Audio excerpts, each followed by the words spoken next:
My name is Gillian, and at 33 years old, I realized my marriage was nothing more than an expensive subscription service that I forgot to cancel.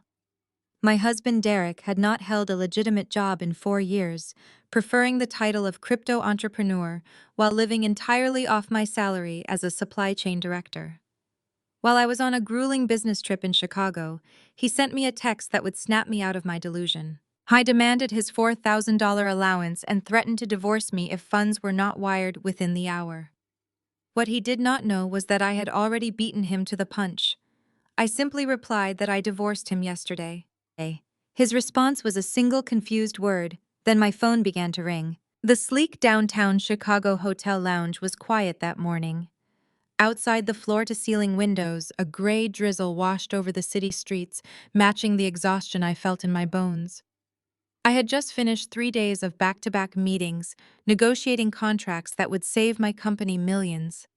My shoulders ached and my eyes burned from staring at spreadsheets late into the night.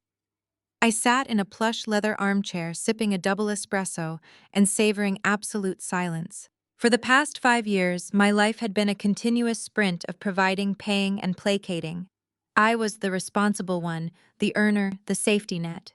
Derek was the dreamer, the spender, the endless void into which my hard-earned money disappeared. I took another slow sip of my coffee, letting the bitter warmth ground me in the present moment. The silence was shattered by the sharp vibration of my phone on the glass coffee table. I glanced down and saw Derek's name flash across the screen. A familiar knot of anxiety tightened in my stomach. A message from Derek during my work hours never meant anything good. It usually meant he had overdrawn a card, crashed a rental vehicle, or needed an immediate influx of cash for some brilliant new investment that was guaranteed to fail. I quickly unlocked the glowing screen. The message was not just entitled, it was aggressive. Gillian, why is my card declining? I need my allowance wired right now.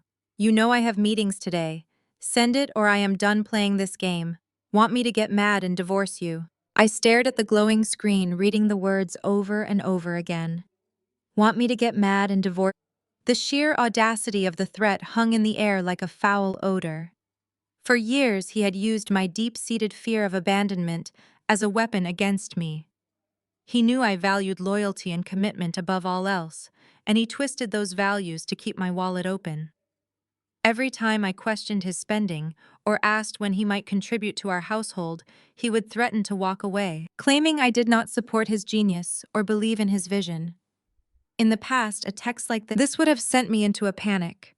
I would have scrambled to open my banking app, transferring funds to appease his temper and keep the peace in our home. But sitting there in that quiet Chicago lounge thousands of miles away from our house in Seattle, I felt absolutely nothing. No panic, no fear, no desperate urge to fix things. The threat of divorce, which used to feel like a knife to the chest, now felt like a promise of freedom. I looked at the dark liquid in my espresso cup, reflecting the soft lighting of the hotel lobby. I took a deep, steadying breath and set the cup down. My fingers did not tremble as they hovered over the keyboard. I did not type out a long explanation or a desperate plea. I simply typed, "I divorced you yesterday." I hit send and set the phone back down. Less than 30 seconds passed before the screen lit up again with his reply. Huh. It was such a small, pathetic response compared to his usual grandiose demands. I allowed myself a small, genuine smile. For 5 years, he had controlled the narrative of our relationship, dictating the terms of my financial and emotional surrender. Now, with 4 simple words, the power dynamic had permanently shifted. He was no longer the one pulling the strings. The realization must have slowly dawned on him, because moments later, my phone began to vibrate violently across the glass table. Incoming call from Derek. I let it ring 3 times, savoring his growing panic before I finally swiped the screen and brought the phone to my ear. "Gillian, what kind of sick joke is this?" he screamed the moment the connection was made.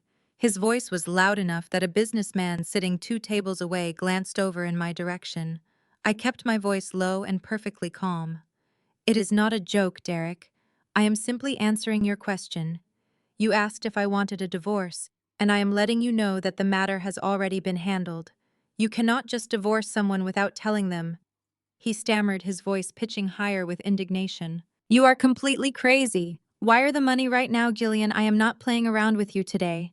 Through the receiver, I could hear a strange echo in the background, along with loud, upbeat instrumental music. It did not sound like the upscale co-working space he claimed to spend all his time at. Where exactly are you, Derek? I asked, leaning back into the leather armchair.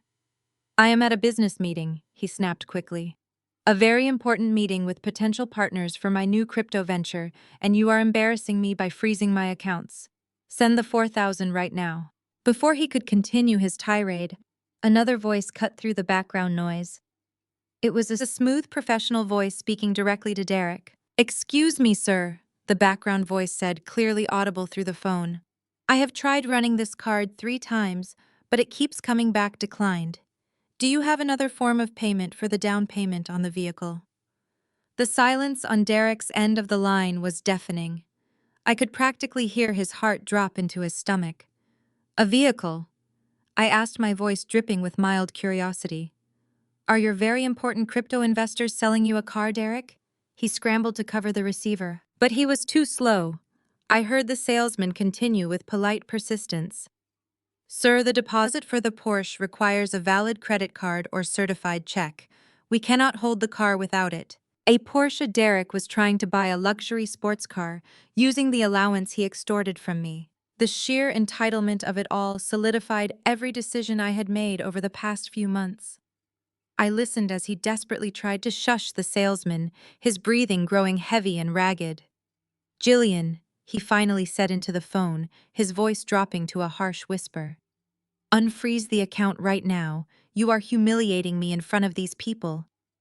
I smiled, taking one last sip of my espresso. I did not freeze the account to humiliate you, Derek, I said softly. I froze it because it belongs to me. I listened as the weight of my words hung in the digital space between us. For a fraction of a second, there was nothing but the faint ambient noise of the luxury showroom echoing through the receiver. Then the explosion came. Derek let out a sharp, breathless scoff that quickly morphed into a furious stammer. What do you mean it belongs to you? We are married, Gillian. What is yours is mine. That money is marital property, and you have absolutely no right to cut off my access while I am in the middle of closing a critical business transaction. Do you have any idea how bad this makes me look? I need you to go into your banking app right this second and authorize the transfer. I leaned further back into the plush leather of my hotel chair and rested my gaze on the rain-streaked window. The sheer predictability of his reaction was almost exhausting. For years I had danced around his fragile ego, terrified of triggering these exact outbursts. I had spent countless hours managing his feelings, apologizing for my own success, and pretending that his endless string of failed cryptocurrency ventures were legitimate businesses. He loved to play the visionary entrepreneur while treating my steady corporate paycheck like a personal venture capital fund that never required a return on investment. Every morning while I was up at 5:30 answering emails and coordinating international shipments, he was sleeping until noon. He would eventually drag himself out of bed, put on a tailored suit I had paid for, and head downtown to a premium co-working space. He claimed he was networking with elite investors and developing blockchain applications that would revolutionize the financial sector. In reality, he was just sitting in a glorified coffee shop, running up my credit card on artisan lunches and pretending to be an important business magnate. The charade had gone on for so long that he actually believed his own lies. He genuinely felt entitled to the fruits of my labor, viewing my grueling hours as nothing more than a convenient resource to sustain his vanity. The disconnect between his inflated self-image and his absolute financial dependence on me was staggering. Before I could respond to his demands, the polite but increasingly firm voice of the car salesman cut through the audio again. Sir, I really must insist. If you cannot provide a valid payment method for the down payment today, we will have to release the vehicle to the next buyer on our waiting list. We have a gentleman flying in from Portland this afternoon who is extremely interested in this exact model. Derek scrambled to cover the mouthpiece again, but the rustling sound only amplified his desperation. Just give me 5 minutes, he hissed at the salesman. My wife is dealing with a temporary fraud alert on her end. The bank locked the card by mistake. It will be cleared up in a second. I am the CEO of a major digital asset firm. Do you really think I cannot afford this car? I closed my eyes and let a long, slow breath escape my lungs. A CEO of a major digital asset firm. That was how he introduced himself at dinner parties, while wearing designer suits paid for by my supply chain logistics salary. He had spent the last 4 years sitting in upscale coffee shops, browsing message boards and making high-risk trades with my money while mocking my traditional 9-to-5 career as soul-crushing corporate slavery. Derek brought the phone back to his mouth, his voice trembling with a mixture of rage and profound embarrassment. "Gillian, you are ruining my image," he snarled. "Do you not understand how this industry works? I have to project success to attract high-level investors. I cannot be seen driving around in a 5-year-old sedan when I am pitching multi-million-dollar crypto portfolios. This Porsche is not a luxury, it is a necessary business expense. My brand depends on this vehicle and you are single-handedly destroying my credibility." "Your brand, Derek." I asked, my voice remaining maddeningly calm.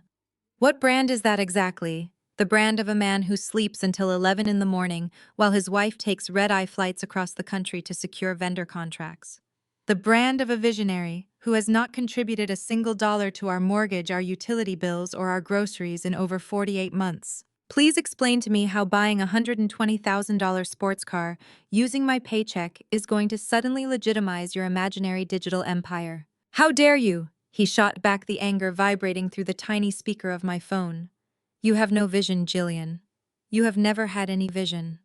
That is why you are perfectly content being a corporate drone for the rest of your miserable life, taking orders from middle management and begging for a 3% annual raise.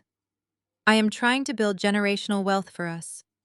I am trying to break us out of the matrix, and all you do is drag me down with your small-minded penny-pinching anxiety." His insults washed over me without leaving a mark. There was a time when those words would have cut me to the bone. I used to agonize over whether I was being too unsupportive or too rigid. I used to lay awake at night wondering if I really was standing in the way of his potential. But the fog had lifted. I finally saw him for exactly what he was, a parasite wrapped in motivational buzzwords and unearned arrogance. "I am not penny-pinching, Derek," I replied, keeping my tone as conversational as if we were discussing the weather outside my window. "I am simply refusing to fund your delusions any longer. You want a luxury car to boost your image. Go get a job, clock in somewhere, earn a paycheck, pay taxes, experience what it actually feels like to work for the things you want, instead of throwing a tantrum when the woman you constantly belittle refuses to buy you another expensive toy." There was a sharp intake of breath on the other end of the line, followed by the sound of footsteps pacing rapidly across what sounded like a polished showroom floor.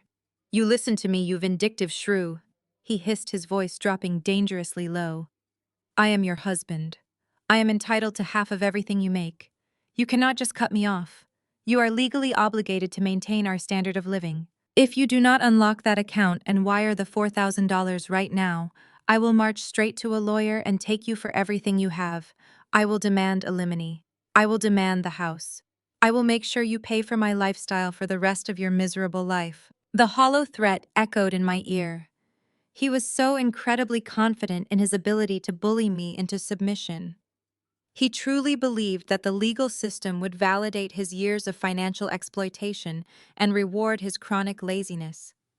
He thought the word divorce was a weapon only he was allowed to wield. He had no idea that I had spent the last 6 months meticulously preparing for this exact moment, organizing my finances, gathering documentation, and watching his every move. "Sir," the salesman interrupted once more, his patience completely exhausted. "I have given you 10 minutes. Are we processing a different card, or do I need to ask you to vacate the showroom office? We have other clients waiting for this desk." Derek let out a frustrated growl. "Give me 1 more minute," he snapped at the salesman before turning his venom back to me. "Do you hear that, Gillian? You are embarrassing me in public. I am sitting in a luxury dealership looking like a complete fool because my wife decided to throw a petty power trip. Unlock the account. Now, this is your last warning before I call my attorney." I let the silence stretch out for a long, deliberate moment. I listened to his heavy breathing and the faint murmur of dealership employees chatting in the background. I looked down at my own hands resting steadily in my lap. They were the hands of a woman who had worked tirelessly to build a successful career, a woman who had finally found her breaking point and pushed right through it into total clarity. "Derek," I said, my voice dropping to a soft, chilling whisper that made him instantly stop pacing. "I am not throwing a petty power trip, and I am certainly not going to unlock the account. You can threaten me with lawyers and alimony all you want, but you are missing one very crucial piece of information." "What are you talking about?" he demanded, his bravado slipping just a fraction. I took a slow breath, tasting the absolute freedom of the moment, as I prepared to shatter his illusion. I casually informed him of the reality he had yet to grasp. "I did not just freeze our joint account, Derek. I permanently locked the thing down, and I officially flagged every single transaction for fraud." The word fraud hung in the air, heavy and absolute. For a long moment, the only sound coming through the receiver was the erratic, hitched breathing of a man who suddenly realized he was standing on a trap door. When Derek finally spoke, his voice was completely devoid of the booming, arrogant certainty he had paraded around the dealership just minutes prior. "What are you talking about, Gillian?" He stammered the words, tumbling over each other in a frantic rush. "You cannot report your own husband for fraud. That is our joint checking account. I am an authorized user. You are just being dramatic because you are mad about the car. Tell me you are just being dramatic." I listened to the faint sound of a glass door sliding open and shutting. The ambient noise of the luxury car showroom vanished, replaced by the muted hum of highway traffic. He had walked outside. He was isolating himself because he knew exactly what he had done, and the panic was finally beginning to set in. "I am not talking about the joint checking account, Derek," I said, keeping my tone perfectly measured and unhurried. "I am talking about the second mortgage you took out on our house 2 weeks ago." The silence that followed was so profound, I thought the call might have dropped. I leaned forward in my plush hotel chair and rested my elbows on my knees. I took a deep breath, letting the memory of that discovery wash over me. It had happened on a Tuesday. I had come home early from the office fighting a migraine, while Derek was supposedly downtown, closing a massive deal with his imaginary investors. I had gone to the mailbox and found a thick envelope from a lending institution we did not use. I normally would have left his mail on the counter, but something about the urgent red lettering on the envelope caught my attention. I opened it and found a finalized loan agreement for a second mortgage on the house I had purchased entirely with my own salary. Derek had leveraged the only real asset I owned. But that was not the part that had broken my heart or sent me into a cold, calculating rage. The truly devastating part was turning to the final page of the document and seeing my own signature staring back at me. It was a near-perfect forgery. He had meticulously copied the loops and slants of my handwriting, binding me to a massive debt without my knowledge or consent. I had literally stolen my identity to fund his non-existent cryptocurrency empire. "Derek," I said into the phone, letting the silence stretch just long enough to make him sweat. "Did you honestly think I would not find out? Did you think the bank would just process a six-figure loan and never send a confirmation letter to the physical address?" "Gillian, listen to me," he pleaded, his voice cracking with desperation. "You do not understand the market right now. I had a guaranteed opportunity, an inside track on a new token launch that was going to triple our investment in a month. I was going to pay the loan back before the first billing cycle even hit. I did it for us. I did it for our future. You have to believe me." I let out a slow, humorless laugh. "You committed a federal crime for our future, Derek. You forged my signature on legal financial documents because you wanted to play venture capitalist with the equity I built. You risked the roof over our heads because you refused to get a real job." "I did not forge anything," he shot back, his tone desperately pivoting back to defense. "I am your husband. I have the legal right to make financial decisions for our household. You are overreacting. You always overreact. Just call the bank and tell them you authorized it. Call them right now, Gillian, and tell them it was a misunderstanding. If you do this for me, I swear I will cancel the Porsche. I will drive straight home and we can talk about this like adults." His attempt to bargain was almost insulting. He genuinely believed that offering to not buy a luxury sports car with my stolen money was somehow a grand concession. He thought he could negotiate his way out of a felony by promising to come home and gaslight me in person. "I do not need you to come home, Derek," I replied, staring out the window at the rain sweeping across the Chicago skyline, because it is not your home anymore. The moment I saw that forged signature, I did not scream or cry or confront you. I quietly gathered every financial document in that house. I took pictures of your laptop screen while you were sleeping. I compiled a comprehensive timeline of your fraudulent activities, and I handed a massive physical binder directly to the fraud investigation department at the bank. No, Derek gasped, the sound tearing from his throat like a wounded animal. No, Gillian, you did not do that. You could not do that to me. They took samples of my actual signature. I continued mercilessly delivering the final blow. They cross-referenced the digital footprint of the application and confirmed it was submitted from your IP address. The fraud investigator was incredibly thorough. He informed me that since the loan crossed state lines during the wire transfer, it is no longer just a local matter. They have already frozen the dispersed funds and initiated a formal investigation. You are not just dealing with an angry wife anymore, Derek. You are dealing with a federal banking institution that does not take kindly to wire fraud. I could hear him hyperventilating on the other end of the line. The sound was distinct and ragged, a rapid series of panicked gasps, as his entire fabricated reality collapsed around him. He had spent years treating me like a compliant workhorse, an endless supply of capital, who would always be too afraid of confrontation to ever stand up to him. He had mistaken my patience for weakness and my love for stupidity. Now he was standing outside a luxury car dealership with a declined credit card, a frozen bank account, and an active fraud investigation breathing down his neck. Gillian, please, he sobbed, all of his arrogant entitlement completely stripped away. Please do not do this. I will do anything. I will get a job. I will go to therapy. Just call them back and say you made a mistake. Please, Gillian, I cannot go to jail. I listened to his tears and felt absolutely nothing. There was no pity, no lingering affection, no desire to save him from the consequences of his own actions. The woman who would have rushed to comfort him no longer existed. He had systematically destroyed her year after year, lie after lie, until nothing was left but cold, hard clarity. I suggest you find a very good criminal defense attorney, Derek, I said softly. And I suggest you do not try to use my money to pay for it. I pulled the phone away from my ear and pressed the red button, severing the connection. I dropped the device onto the table and let out a long, trembling exhale. A profound sense of peace washed over me. The heavy, suffocating burden I had carried for 5 years was finally gone. I leaned back and closed my eyes, allowing myself to simply exist in the quiet comfort of the hotel lounge. The storm outside seemed less dreary now.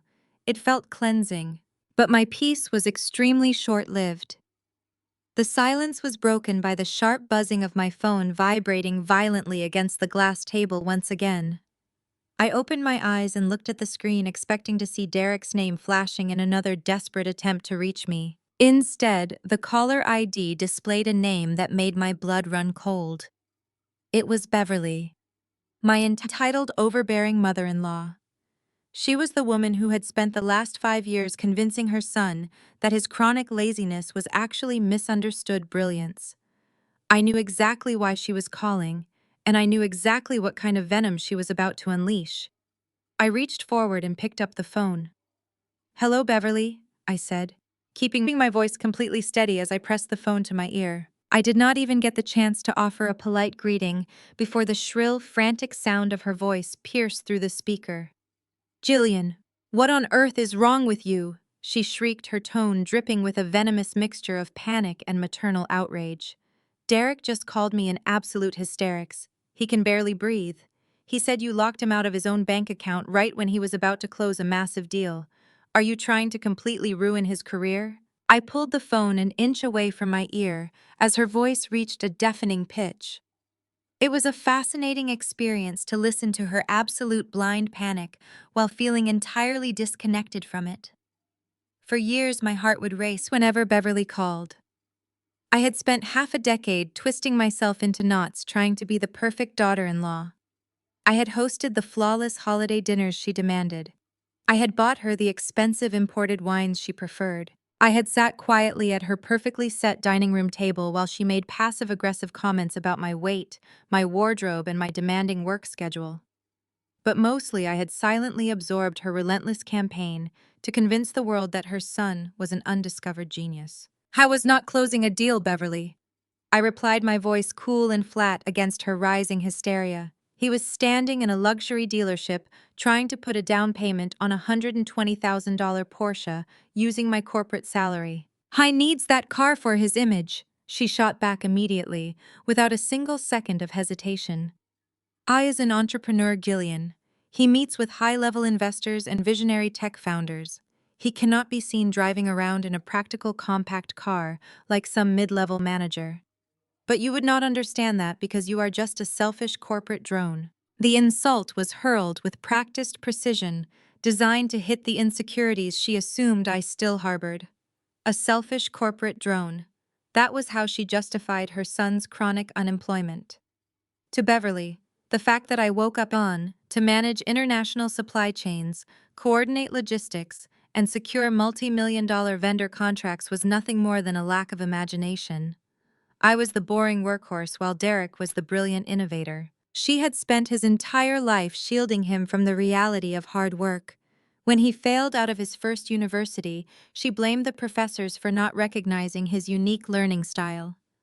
When he was fired from his only legitimate entry-level job in his 20s, she claimed the manager was intimidated by his natural leadership skills. And when he decided he was too smart to work for anyone else and demanded I support his crypto trading hobby, she painted me as the lucky woman who got to fund the next great digital pioneer. "You sit in a cubicle all day, taking orders and pushing spreadsheets." Beverly continued, her voice gaining a righteous momentum. "My son is out there trying to build a digital empire. He is trying to create a legacy for your family, and you are stifling his genius because you are too small-minded to see his potential. You should be down on your knees thanking him for letting you be part of his journey, instead of trying to clip his wings just because you are jealous of his ambition." I turned my gaze back to the hotel window, watching the heavy Chicago rain slide down the glass in thick, shimmering sheets. There was a time when her words would have made me question my own reality. I used to wonder if I really was being too rigid. I used to feel a heavy, suffocating guilt whenever I asked Derek to contribute to the grocery bill, fearing that my practical demands were somehow suffocating his creative spirit. The gaslighting had been so incredibly thorough, so seamlessly reinforced by both mother and son, that I had genuinely believed it was my duty to finance his delusions. But sitting there now, knowing what I knew about his forged signatures and his hidden mistress, her dramatic defense of his genius sounded like a poorly written comedy script. "Derek is not building an empire, Beverly," I said softly. "Derek is sitting in a coffee shop playing on his laptop while I pay the mortgage, the utility bills, his car insurance, his phone bill, and the tab for his artisan lunches. The only thing I am stifling is his ability to commit further financial crimes using my good credit." "How dare you speak about my son that way?" she gasped, the shock vibrating through the receiver. "You are a cold, bitter woman, Gillian. Derek told me you have been acting unstable lately, but I had no idea you had become this vindictive. You are going to unlock his card right now. You are going to wire him the $4,000 he needs, and you are going to call him and apologize for embarrassing him in public." "And what exactly happens if I decide not to do that?" I asked, leaning into the back of the leather armchair. I heard a sharp intake of breath on the other end of the line as Beverly prepared to deploy her favorite weapon. She was a woman who measured her entire self-worth by her social standing in our upscale Seattle suburb. She lived for neighborhood block parties, charity galas, and the carefully curated image she presented at the local country club.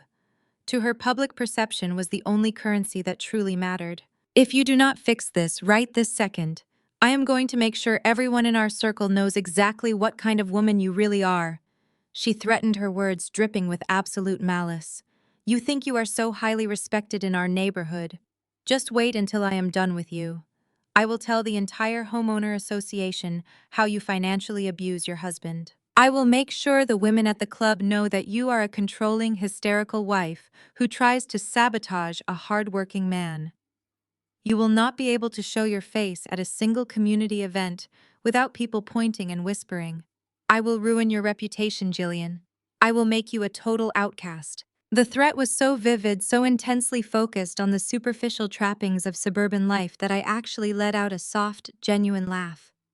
She truly believed that the fear of neighborhood gossip would be enough to force me into compliance.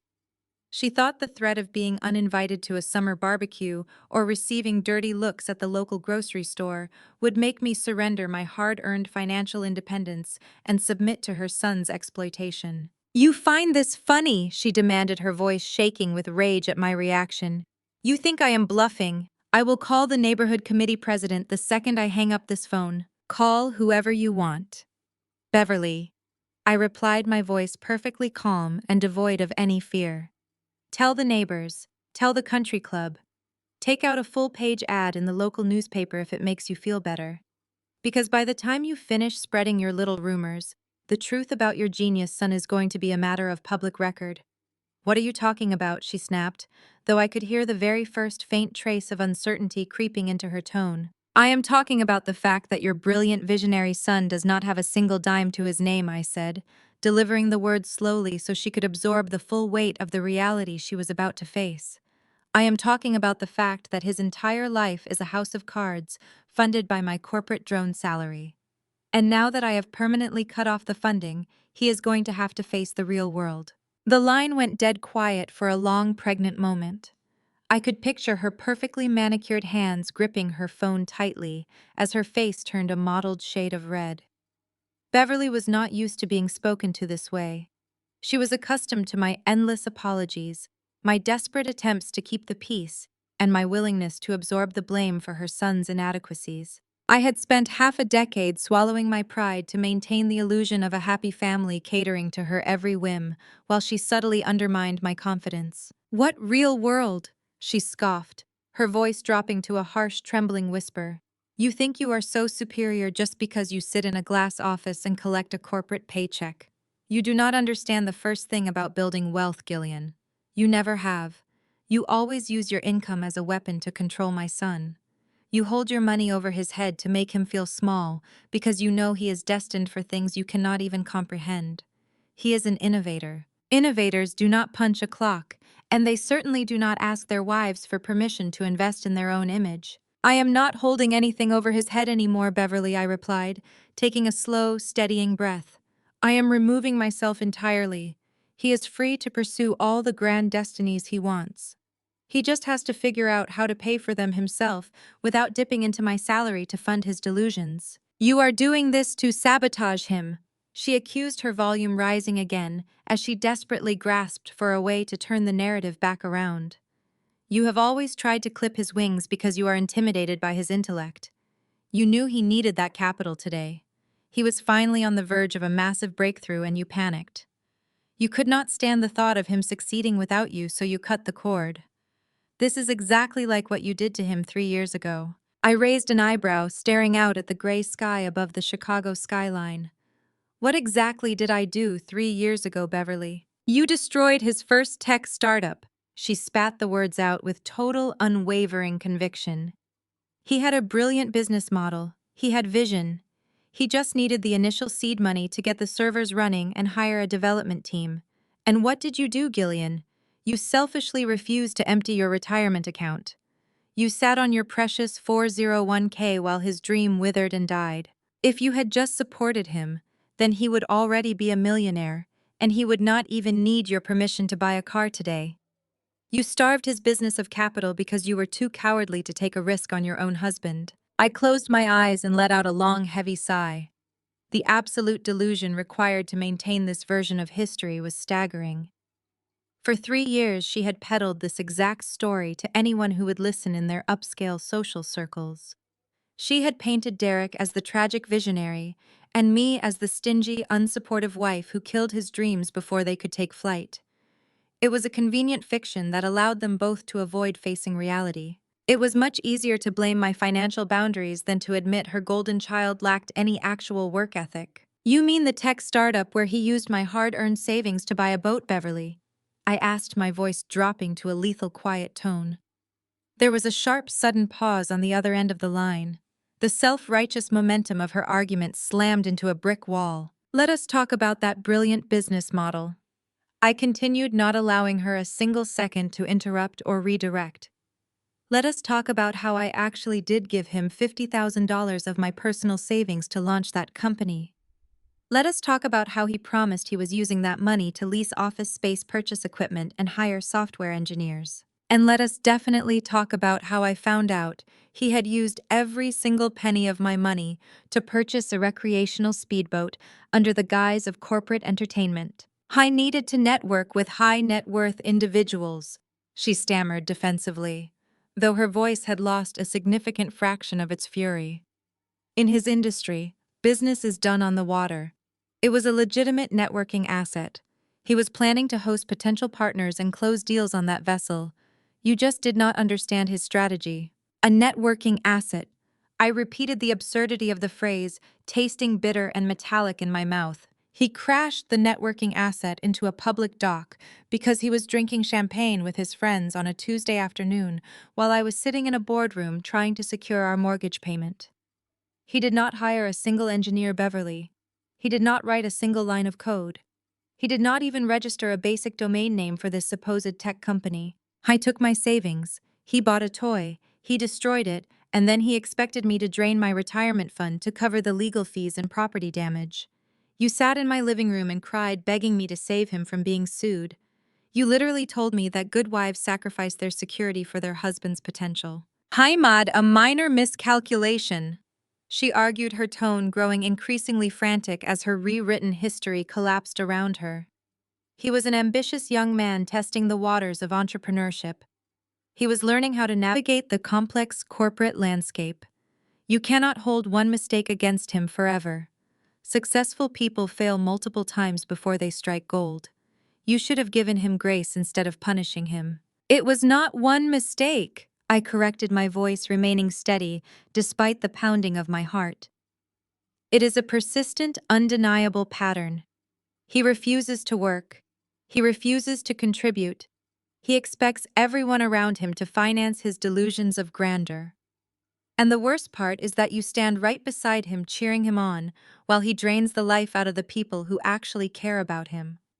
You enable him, Beverly. You have crippled your own son by convincing him that the world owes him a living simply because he exists. How dare you, she screamed, the sound vibrating so harshly I had to pull the phone away from my ear. How dare you speak to me that way, you arrogant, ungrateful little girl? You think you can talk down to me just because you have a fancy job title. I will not allow you to disrespect my family. We welcomed you into our home, and this is how you repay us. I am not part of your family anymore, I reminded her, refusing to rise to her volume. I made that abundantly clear to Derek, and I am making it clear to you. I am done funding his life. I am done listening to your insults. I am done being the safety net for a man who refuses to walk on his own 2 feet. You are not done until we say you are done, she shrieked, her voice trembling with an uncontrollable, unhinged rage. You cannot just cut him off and walk away. You owe him. You owe this family for the status we gave you. I am warning you, Gillian. You had better transfer that money right now, or you are going to deeply regret crossing me. I remained silent, waiting for her to play her next card.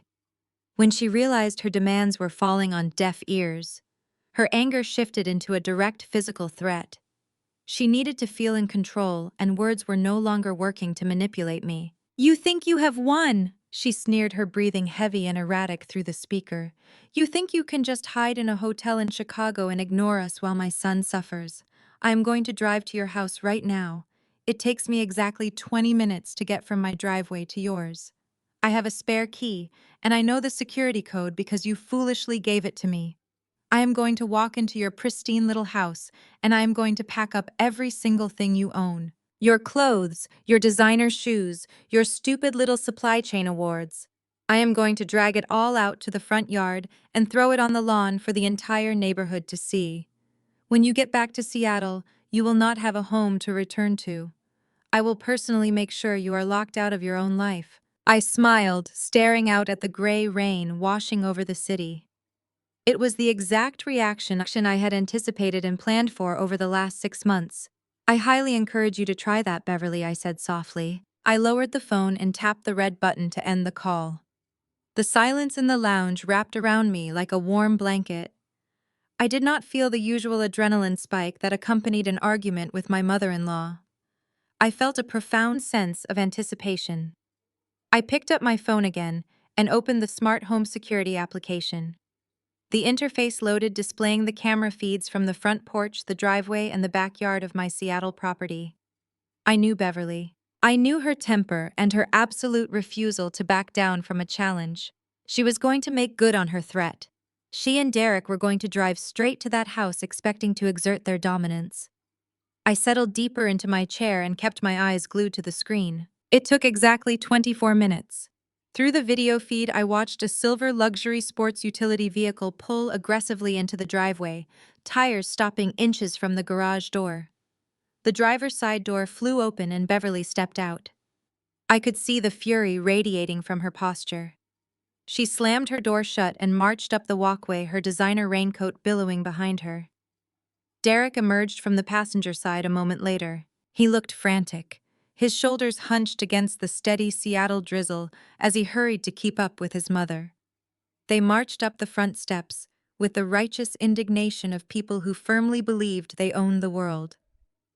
Derek reached into his pocket and pulled out his keychain. He selected the brass key and jammed it into the deadbolt. He twisted his wrist, expecting the familiar heavy click of the lock tumbling open. Nothing happened. He frowned, jiggling the key back and forth. He pulled it out, checked it to make sure it was correct, and shoved it back into the cylinder.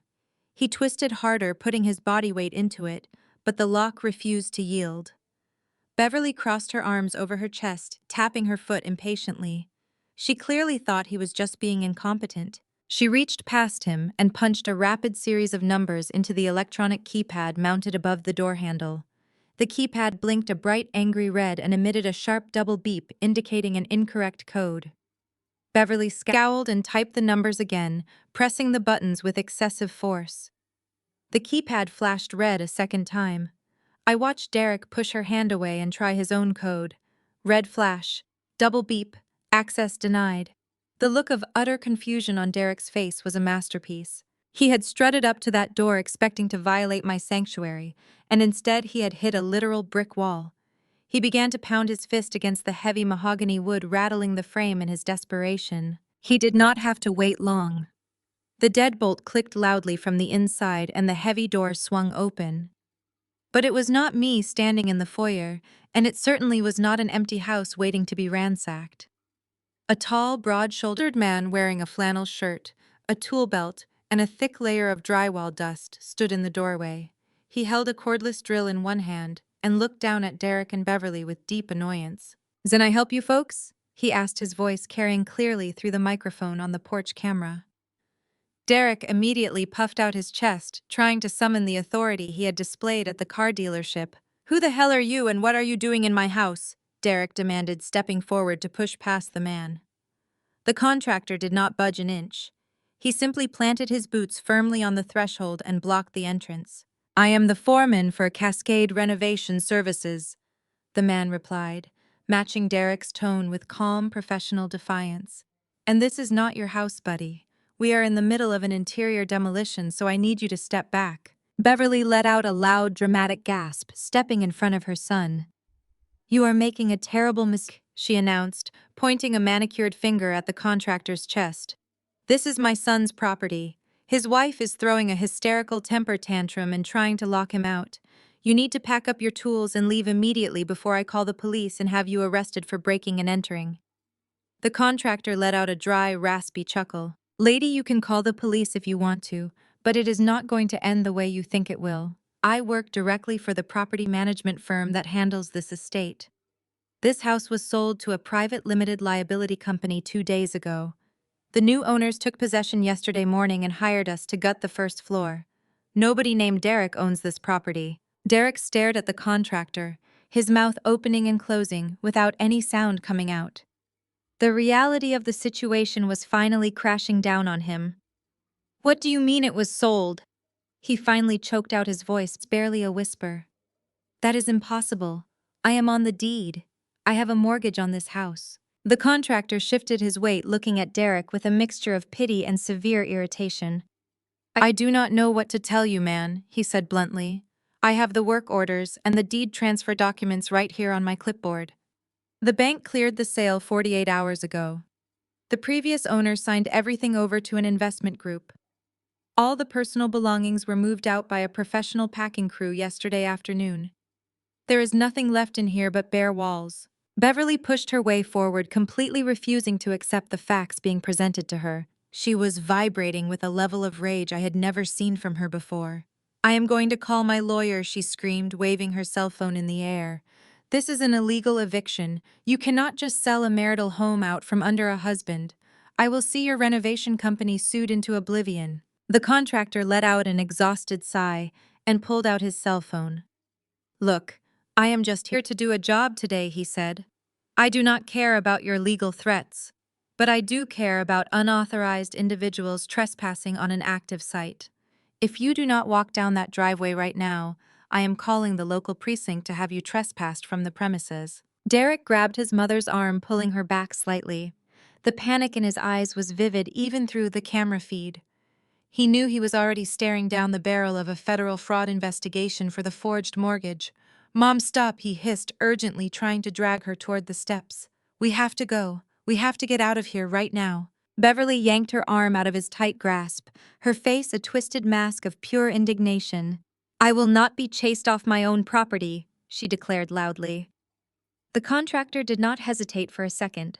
He tapped his screen and began to dial. Derek practically shoved his mother down the front steps in his frantic, desperate attempt to escape. The contractor smirked, pulling the mahogany door shut. The deadbolt clicked loudly, echoing through the microphone, locking them out for good. I kept watching as Derek dragged Beverly toward the vehicle. What neither of them understood was that the transfer had not been improvised during my trip. The legal machinery had been moving for months. When my attorney examined Derek's tax records, she discovered that the IRS had already attached a federal lien to every asset interest connected to his unreported cryptocurrency income. The forged second mortgage accelerated everything.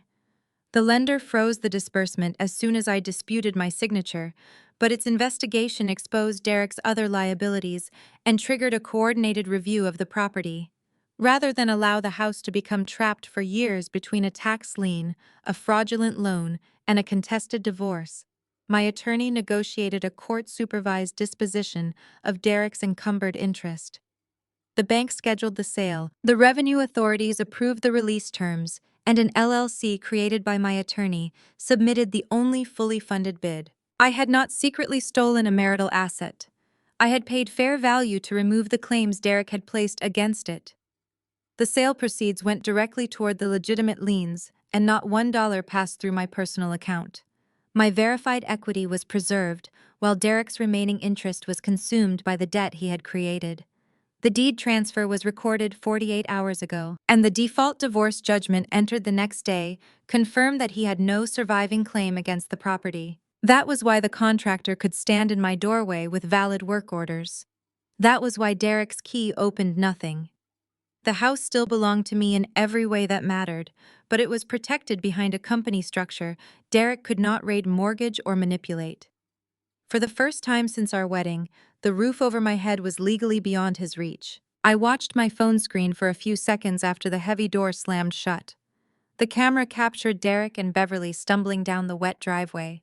The luxury vehicle peeled away, sending a spray of rainwater onto the sidewalk. I closed the application and slipped the phone into my purse. I gathered my coat and overnight bag, leaving the quiet sanctuary of the Chicago lounge behind me. The ride to the airport was smooth, a stark contrast to the absolute chaos I had just unleashed. As I boarded my flight back to Seattle and settled into my window seat, I let the steady hum of the jet engines wash over me. My shoulders relaxed completely.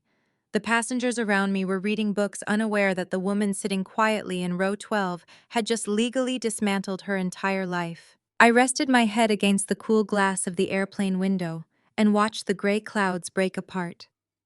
It felt strange to be flying back to a city where I no longer owned a home in my own name and no longer had a husband. People always wonder how a spouse can be completely blindsided by a divorce. They ask how someone can miss the legal proceedings, the paperwork, and the court dates, The answer is incredibly simple when you are married to a man who believes he is the center of the universe and ignores the mundane details of reality. Derek dug his own grave with his arrogance and his endless web of lies. I simply handed him the shovel. The true beginning of the end started 6 months ago, when Derek proudly announced he had secured an exclusive desk at a premium co-working space downtown. He claimed he needed a professional environment surrounded by elite innovators to focus on his blockchain enterprise. At first, I welcomed the change. It meant he was finally leaving the house during the day instead of treating our living room like his personal playground. He would put on the designer clothes I had purchased for him and drive downtown. He would return late in the evening, complaining about how exhausted he was from back-to-back networking meetings. For a few weeks, I wanted to believe he had turned a corner. But then I started noticing the small inconsistencies that leak through a poorly constructed lie. I handled all the finances for our household, so I saw every transaction that came through his credit card. The receipts did not make sense. He was supposedly working in the financial district, but his coffee purchases and lunch receipts were consistently originating from a specific upscale residential neighborhood across town. There were no charges for parking garages near the financial center. Instead, there were recurring charges for visitor parking at a luxury high-rise apartment complex. When I casually asked him about his commute one evening, he became instantly defensive, accusing me of trying to micromanage his creative process. That was the moment my lingering doubts hardened into a cold, undeniable certainty. I did not argue with him. I did not demand to see his phone or accuse him of lying. I went to work the next morning and quietly hired a private investigator. I provided the investigator with Derek's license plate number, his daily schedule, and the location of the parking garage he was frequenting. It took exactly 3 days to uncover the truth.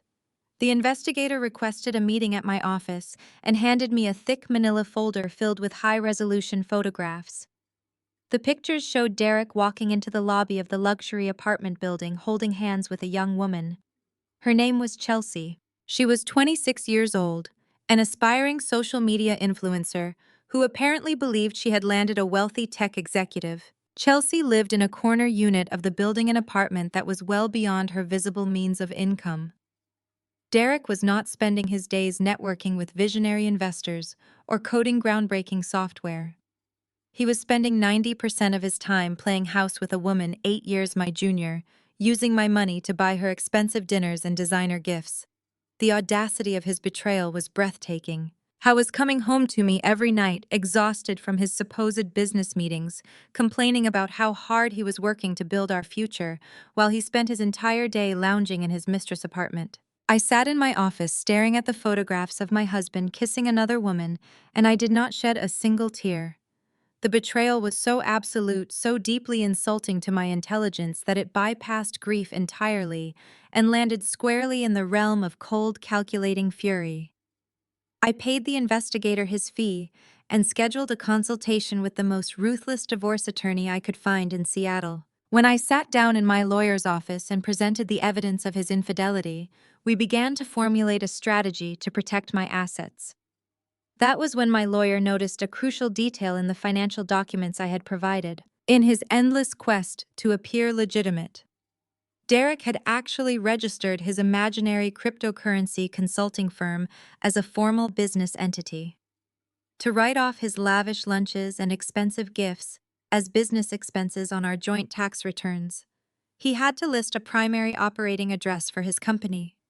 He could not use our home address without arousing suspicion, so he officially listed Chelsea's apartment as his corporate headquarters. He filed legal paperwork with the state declaring that her luxury high-rise was the primary location where he conducted all his business affairs.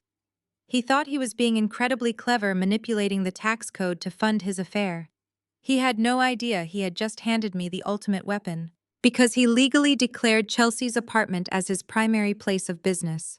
My lawyer explained that we were permitted to serve the divorce papers to that exact address. The process server did not have to approach him at our house or find him in public. They simply delivered the heavy envelope of legal documents directly to the front desk of the luxury apartment building, marked for the attention of his registered business. Derek was so caught up in his fantasy life, so completely indifferent to administrative mail, that he never even bothered to open the envelope. He likely assumed it was just routine tax paperwork or promotional material for his fake company. He tossed it aside and continued living his lie, completely oblivious to the fact that a ticking clock had just started. The legal requirements for serving the documents had been met perfectly. When Derek failed to respond within the mandated 30-day window, he forfeited his right to contest the proceedings. He missed the initial hearing. He missed the asset declaration deadline. He missed every single opportunity to defend himself because he was too busy playing the wealthy benefactor for a 26-year-old influencer. I ignored the boring mail just like he ignored every other adult responsibility in his life. The judge reviewed the evidence of his financial misconduct, the forged mortgage signatures, and his total failure to appear in court. Due to his complete absence from the legal process, my attorney requested a default judgment in my favor. The judge granted it without hesitation. The marriage was legally dissolved. The asset division was settled entirely on my terms, and I was officially granted a divorce 24 hours before Derek ever texted me demanding his allowance. I walked into my corporate office Monday morning feeling incredibly light. The weekend passed in a blur of quiet satisfaction. My former house was swarming with contractors tearing out the drywall and erasing every trace of the man who occupied my space. I poured coffee and walked to my desk ready to tackle supply chain logistics. I was reviewing a freight contract when my phone chimed with an internal call from the security desk downstairs. I picked up and heard the tense voice of our head of security. He informed me a man claiming to be my husband was causing a significant disturbance in the main lobby. He explained the man was demanding to be led up to the executive floors accompanied by a young woman recording the interaction on her phone. They threatened to call the local news stations if I did not come down and face them. I told the security chief to hold them in the lobby. I was not going to hide in my office, and I was certainly not going to let Derek disrupt the professional environment I had worked so hard to cultivate. I opened my filing cabinet and retrieved a thick manila envelope my attorney had prepared. It was heavy, filled with certified financial records and government documents that told a specific, undeniable story. I tucked the envelope under my arm, smoothed my tailored blazer, and walked toward the elevators. The ride down to the ground floor felt entirely different. My heart rate was slow and my breathing was deep and controlled. I was no longer the anxious wife rushing to extinguish another one of Derek's self-inflicted fires. I was a woman holding all the cards, walking down to finish a game he did not even realize he was playing. When the polished steel doors slid open, the sound of Derek's shouting immediately echoed through the expansive marble lobby. He was pacing back and forth in front of the security turnstiles, his face flushed an angry shade of red. He was wearing the exact same designer suit he had worn to the car dealership, entirely unaware of how disheveled and desperate he looked. Standing a few feet behind him was Chelsea. She wore a trendy oversized sweater, holding her phone up, capturing every second of his tantrum for her non-existent audience. She looked exactly like the photographs my investigator had provided, young, entitled, and completely oblivious to the reality of the man she was clinging to. Gillian Derek bellowed the absolute second he caught sight of me stepping out of the elevator bank. He lunged forward, but two broad-shouldered security guards immediately stepped into his path, forming a solid physical barrier between us. He pointed a shaking finger at me from across the polished floor. "You cannot do this to me!" He screamed, his voice cracking with a mixture of fury and absolute panic. "You cannot just change the locks and pretend I do not exist. I know my rights. Half of that house belongs to me. I am on the deed. I contributed to the equity. You think you can just hire some contractors and orchestrate an illegal eviction to steal my assets? I am going to sue you for every penny you are worth. I am taking half the house, half your retirement and alimony." Chelsea lowered her phone a fraction and crossed her arms, looking at me with an expression of smug superiority. She clearly believed she had won some grand prize. She thought she was standing by her wealthy, victimized boyfriend, ready to claim the spoils of his divorce. It was almost pitiful to watch. I walked forward, my heels clicking rhythmically against the marble floor, until I stood just on the other side of the security guards. I did not raise my voice. I did not show a single ounce of emotion. I simply looked at him with the cold, detached clinical observation of a scientist examining a specimen. Derek, you really need to stop taking legal advice from internet message boards, I said, keeping my tone conversational enough that it forced him to stop screaming just to hear me. Nobody illegally evicted you, and I did not orchestrate a scheme to steal your half of the equity. He let out a loud, harsh bark of laughter. Then why was I locked out? Why did some random construction worker tell me the house was sold to a private company? You transferred the deed behind my back to hide the asset. It is textbook financial abuse, Gillian, and any judge in this state is going to see right through it. I slowly extended my arm, offering the thick manila envelope to the security guard standing closest to me. The guard took it, passing it safely over the turnstile into Derek's waiting hands. Derek ripped the flap open, pulling out the thick stack of legal documents. His eyes darted frantically across the pages filled with official government seals and complex financial terminology. He frowned clearly, unable to comprehend the dense legal language staring back at him. "What is this garbage?" he demanded, shaking the papers at me. I clasped my hands in front of me and offered him a small, pleasant smile. "Those are public records, Derek. I suggest you read them very carefully before you march into a courtroom demanding your share of the marital assets. Because as it turns out, there is a significant consequence to claiming you are a wildly successful crypto entrepreneur while refusing to file a legitimate tax return for 4 consecutive years." The color drained rapidly from his face. His eyes snapped back to the documents, his fingers visibly trembling as he flipped to the second page. Chelsea stepped closer to him, trying to peer over his shoulder, but he angled the papers away from her, his breathing turning shallow and erratic. "You spent the last 4 years making thousands of high-frequency trades." I continued, ensuring my voice carried clearly across the quiet lobby. "You cashed out massive gains during the peak markets, using those funds to buy expensive suits, artisan coffees, and luxury gifts for your little friend standing right behind you. But you completely forgot that the federal government considers those crypto gains to be taxable income. And because you filed your taxes jointly with me for the first year of your little venture, before I forced you to file separately, you triggered a massive automated audit." He swallowed hard, his eyes wide and panicked. "That is impossible," he whispered. "The exchanges were decentralized. They cannot track that." "They absolutely can track that when you transfer the funds directly into a traditional domestic bank account to pay for your lifestyle," I corrected him. "The Internal Revenue Service conducted a thorough investigation into your trading history. They calculated your unpaid capital gains taxes, your failure to file penalties, and the accumulated interest. The total completely eclipsed the value of whatever equity you thought you held in that house." He stared at me, completely paralyzed. The arrogant facade had entirely evaporated, leaving behind nothing but a terrified man-child facing the full weight of the federal government. "I did not steal the house, Derek," I said, delivering the final devastating truth with precision. "The IRS seized your half because you have not paid taxes on your crypto trades in 4 years. I just legally bought it back from the bank at auction under my LLC. You own nothing." The absolute silence in the lobby was thick enough to cut with a knife. Derek stood frozen, clutching the thick stack of government documents against his chest, as if they might physically attack him. The color had entirely drained from his face, leaving him looking pale and sickly under the bright fluorescent lights of the corporate building. He opened his mouth to speak, but only a faint, raspy sound emerged. The reality of his situation had finally pierced through the thick armor of his narcissism.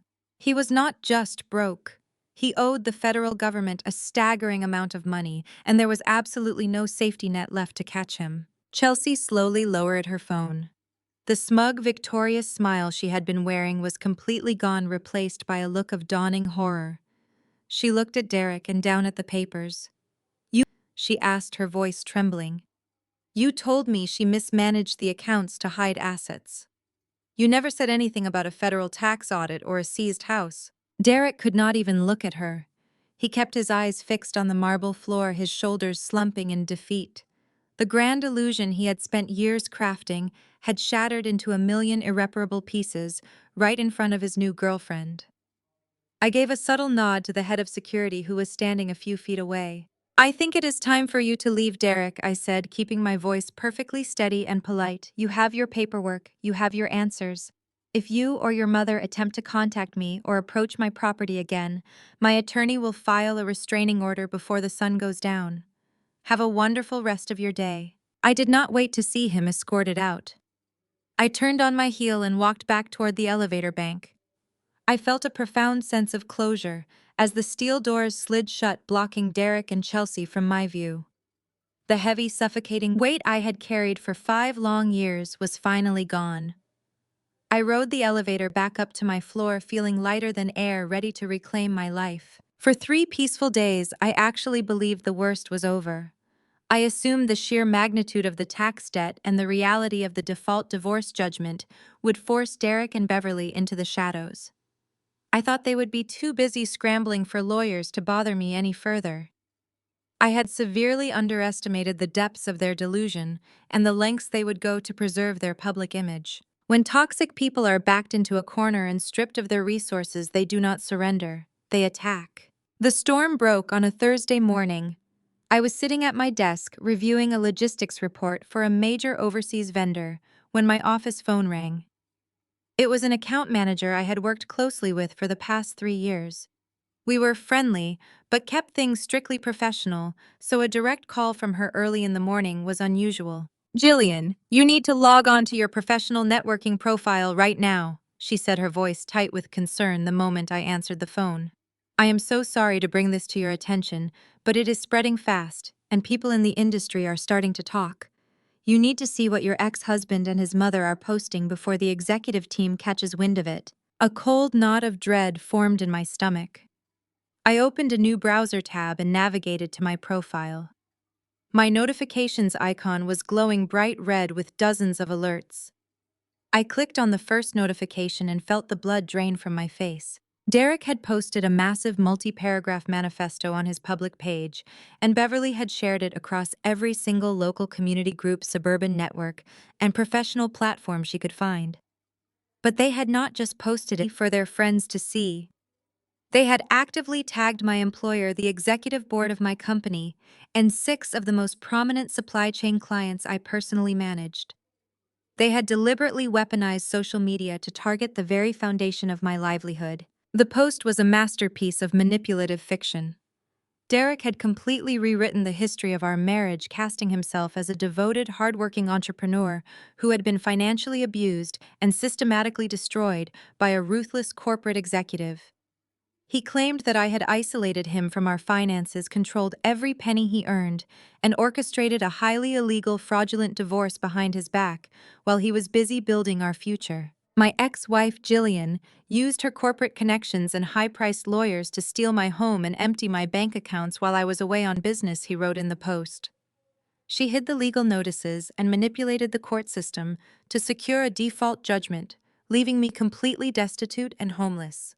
She is a master of financial abuse, hiding behind a polished corporate image. I am sharing my story today because men can be victims of domestic financial abuse too, and companies need to know what kind of predatory individuals they are employing in leadership roles. Beverly had added her own venomous commentary when she shared the post to her extensive network of affluent suburban housewives and local business owners.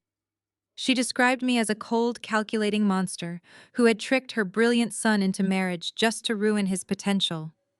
She claimed I was a deeply unstable woman who was trying to destroy a good man simply because I was jealous of his innovative mind. She tagged the chief executive officer of my company, demanding to know how they could employ someone with such a blatant disregard for ethics and basic human decency. I sat frozen at my desk, reading the endless stream of comments beneath the posts. Derek's friends and Beverly's acquaintances were out in full force, offering their prayers and expressing their absolute outrage at my supposed cruelty. They were calling for me to be fired. They were suggesting my clients drop their contracts with my firm. They were spinning a web of lies so thick and so publicly damaging that it threatened to unravel everything I had built over the last decade. My hands began to shake as I scrolled through the tags. They had linked the post to a massive vendor in Seattle, a client I had spent 8 months courting for an exclusive distribution contract. They had tagged the regional director of logistics, a man who valued corporate integrity above all else. Derek and Beverly were completely broke, backed into a corner by the federal government, and left with absolutely nothing to lose. They had realized they could not beat me in a courtroom, so they had decided to try and destroy my career in the court of public opinion. The sheer viciousness of the smear campaign was staggering. They knew exactly how much my career meant to me. They knew I had clawed my way up the corporate ladder through late nights, early mornings, and relentless dedication. They knew my professional reputation was my most valuable asset, and they were trying to burn it to the ground. They wanted to see me lose absolutely everything that I had built. The silence in my office felt heavy, pressing against my chest, as the reality of their digital assault settled over me. I watched the comments multiply on my screen. Strangers were calling for my immediate termination. They were tagging the corporate human resources department and demanding an investigation into my ethics. Derek and Beverly had crafted a narrative so compelling and so laden with fake victimhood that it was spreading like wildfire across professional networks. I took a deep breath, closing my eyes for a fraction of a second to center myself. I knew I had to act, but before I could formulate my first countermeasure, my desk phone rang. The sharp tone shattered the quiet of my office. I glanced at the caller identification display. It was Richard, my division vice president. He was a 55-year-old industry veteran who valued corporate discretion and stability above all else. He was a man who hated surprises and absolutely despised public relations nightmares. I picked up the receiver, keeping my voice perfectly level. "Good morning, Richard," I said. "I need you in my office right now, Gillian," he replied. His voice was unusually tight, completely devoid of his usual morning cheerfulness. "Do not stop for coffee. Just get up here." I hung up the phone and smoothed the lapels of my tailored blazer. I reached down and picked up my leather briefcase. I had packed it that morning with a specific set of documents just in case the situation escalated beyond my initial expectations. I walked out of my office and moved down the long corridor toward the executive suites. The atmosphere in the bullpen was distinctly different today. Normally, my colleagues would offer a cheerful greeting or a quick wave as I passed their cubicles. Today, heads ducked down behind computer monitors. A few people offered tight, uncomfortable smiles before quickly looking away. The office gossip mill was already churning at full speed. They had all seen the vicious posts. They had all read the baseless accusations of financial abuse and fraud. I kept my chin high and my stride confident, refusing to show a single ounce of weakness. I reached the double-glass doors of the executive suite and gave a curt nod to Richard's administrative assistant. She did not offer her usual warm greeting. She simply gestured toward his closed door, indicating I should go right in. I turned the silver handle and stepped into his expansive corner office. Richard was standing by the floor-to-ceiling windows looking out at the gray Seattle skyline. His hands were clasped tightly behind his back. He did not turn around immediately when the heavy wooden door clicked shut behind me. "Have a seat, Gillian," he ordered. I walked over to the leather guest chairs positioned in front of his massive mahogany desk and sat down. I placed my briefcase carefully on the floor right beside my feet. Richard finally turned around and walked over to his desk. He looked completely exhausted. The deep lines around his mouth seemed more pronounced today. He sat down heavily and turned his computer monitor so it was facing me directly. The screen displayed my professional networking profile. Derek's manifesto was front and center alongside Beverly's venomous commentary. The comment section was a sea of angry red notification badges. "You want to tell me what this is about?" he asked, his voice dangerously quiet. I leaned forward, slightly resting my hands gracefully in my lap. "It is a smear campaign, Richard," I said, keeping my tone completely objective. "My ex-husband and his mother are lashing out because I recently secured a default judgment in our divorce proceedings. They are facing severe financial consequences for their own fraudulent actions. This is their attempt at retaliation," I explained. Richard rubbed his temples, letting out a long, weary sigh. "Gillian, I have known you for 8 years. I know you are a dedicated professional and a brilliant strategist. I have always trusted your judgment, but you know the strict corporate policy regarding public scandals. We cannot have our executives dragged through the mud on social media, where every single one of our clients can see it. This is not just a little neighborhood drama. They have explicitly tagged the chief executive officer. They have tagged the board of directors. And worst of all, they have directly tagged our key vendors. I know they have, I replied. It is a calculated move designed to threaten my livelihood. Richard leaned forward, resting his elbows on the desk. It is doing more than just threatening your livelihood, Gillian. It is threatening the entire firm. He paused, letting the immense weight of his words settle in the room. You and I have spent the last 12 months building the Pacific Rim logistics contract. We have jumped through every single hoop. We have negotiated the finest details of the supply chain matrix. We have courted their executive team and convinced them that we are the most stable, reliable partner in the industry. That contract is worth $40 million to this company. It represents a massive expansion for our entire division. We are supposed to sign the final paperwork on Monday morning. I maintained eye contact with him, refusing to flinch. I am fully aware of the timeline, Richard. I have managed every aspect of the Pacific Rim deal from day one. That is exactly the problem, he countered, his voice rising slightly in volume. Their regional director called me 20 minutes before I called you into this office. He saw the posts. His legal team saw the posts.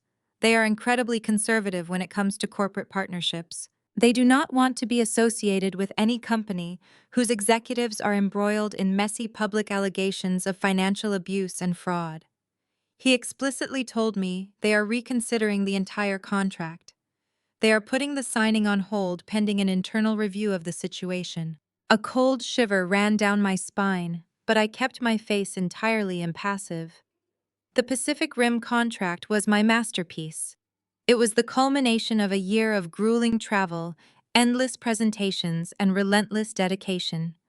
Derek and Beverly knew about it. I had mentioned it during one of our rare dinners months ago, explaining how crucial it was for my promotion. They had deliberately targeted the most vital aspect of my career. They wanted to destroy the very thing that proved I was successful without them. Gillian, your job is officially on the line here, Richard said, delivering the ultimatum with brutal clarity.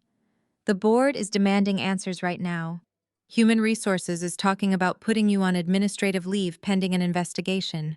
If we lose the Pacific Rim contract over this social media circus, I will not be able to protect you. I cannot justify keeping a division director who brings this level of toxic exposure to the firm. You need to make this go away immediately. If you cannot provide concrete, indisputable proof that these allegations are entirely fabricated by the end of the day, I have to suspend you. I sat quietly for a moment, letting the silence stretch between us. Most people would have panicked or broken down in tears. I did not. Derek and Beverly thought they had found the one vulnerability that could force me to surrender. I lifted my briefcase onto my lap and popped the brass clasps. I prepared to drop my next hidden asset. I opened the brass clasps of my leather briefcase. The click echoed loudly in the quiet executive office. I reached inside and retrieved a slim blue folder. It was significantly thinner than the manila envelope I had handed Derek in the lobby, but it contained something far more destructive. I placed it squarely in the center of Richard's mahogany desk and slid it toward him. I did not break eye contact as his gaze dropped to the embossed seal on the cover. Just read the first page, Richard, I instructed softly. Just the first page before you call Human Resources. Richard frowned very deeply. He adjusted his glasses and flipped open the blue cover. His eyes scanned the top of the document. I watched his expression shift from weary frustration to absolute stunned silence. The color drained from his face as he read the official letterhead. It was a formal acknowledgement from the Securities and Exchange Commission. It detailed a whistleblower complaint I had filed over 4 months ago. "What is this, Gillian?" he asked. His voice was barely a whisper. He looked up at me as if he were seeing a completely different person sitting in his guest chair. "That is documented proof that my very own ex-husband is currently the subject of an active federal investigation," I replied. My tone was calm and measured.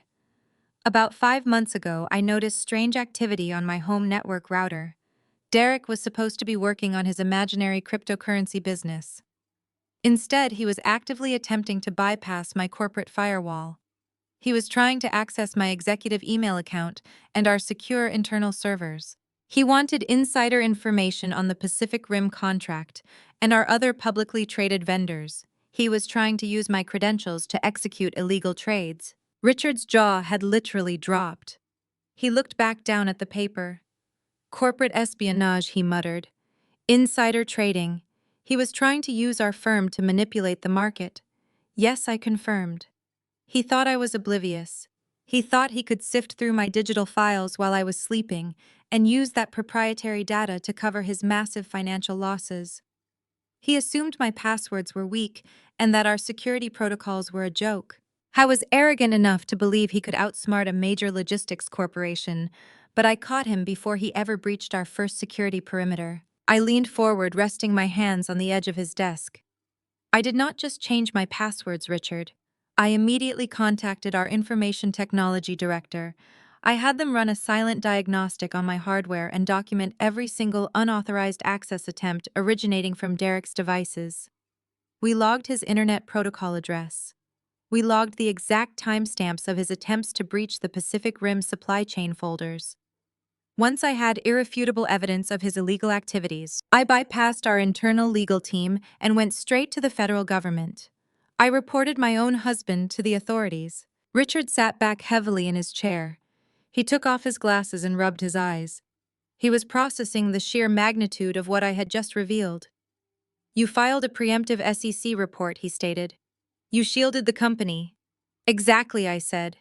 I knew that if Derek ever successfully breached our system, the entire firm could be implicated in his trading schemes. The Pacific Rim contract would not just be put on hold, it would be permanently destroyed. We would face massive federal sanctions. So I built an impenetrable legal wall around myself and around this company months ago. I pointed to the blue folder. The second page contains a sworn statement from the SEC investigator assigned to the case. It explicitly exonerates me and this firm from any wrongdoing. It confirms that we acted with absolute integrity and proactive vigilance. Derek failed to access anything of value. His attempts were amateurish and clumsy, but the intent to commit corporate espionage is a serious federal crime. The SEC has been quietly building a massive case against him ever since. This social media smear campaign is not the action of a victim. It is the desperate flailing of a criminal. Richard stared at me with an expression of profound awe. The anger and panic that had consumed him moments ago had completely evaporated. He looked at the SEC seal again and then slowly closed the blue folder. Gillian, he said softly, I have worked in corporate America for 30 years. I have navigated mergers, acquisitions, and hostile takeovers.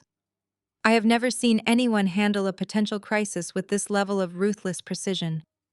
You did not just protect your own job today. You protected the entire division from a catastrophic liability. You handed the feds his head on a platter. I offered a small, modest smile. I take my responsibilities here very seriously, Richard. I would never allow a toxic individual to jeopardize the work we do.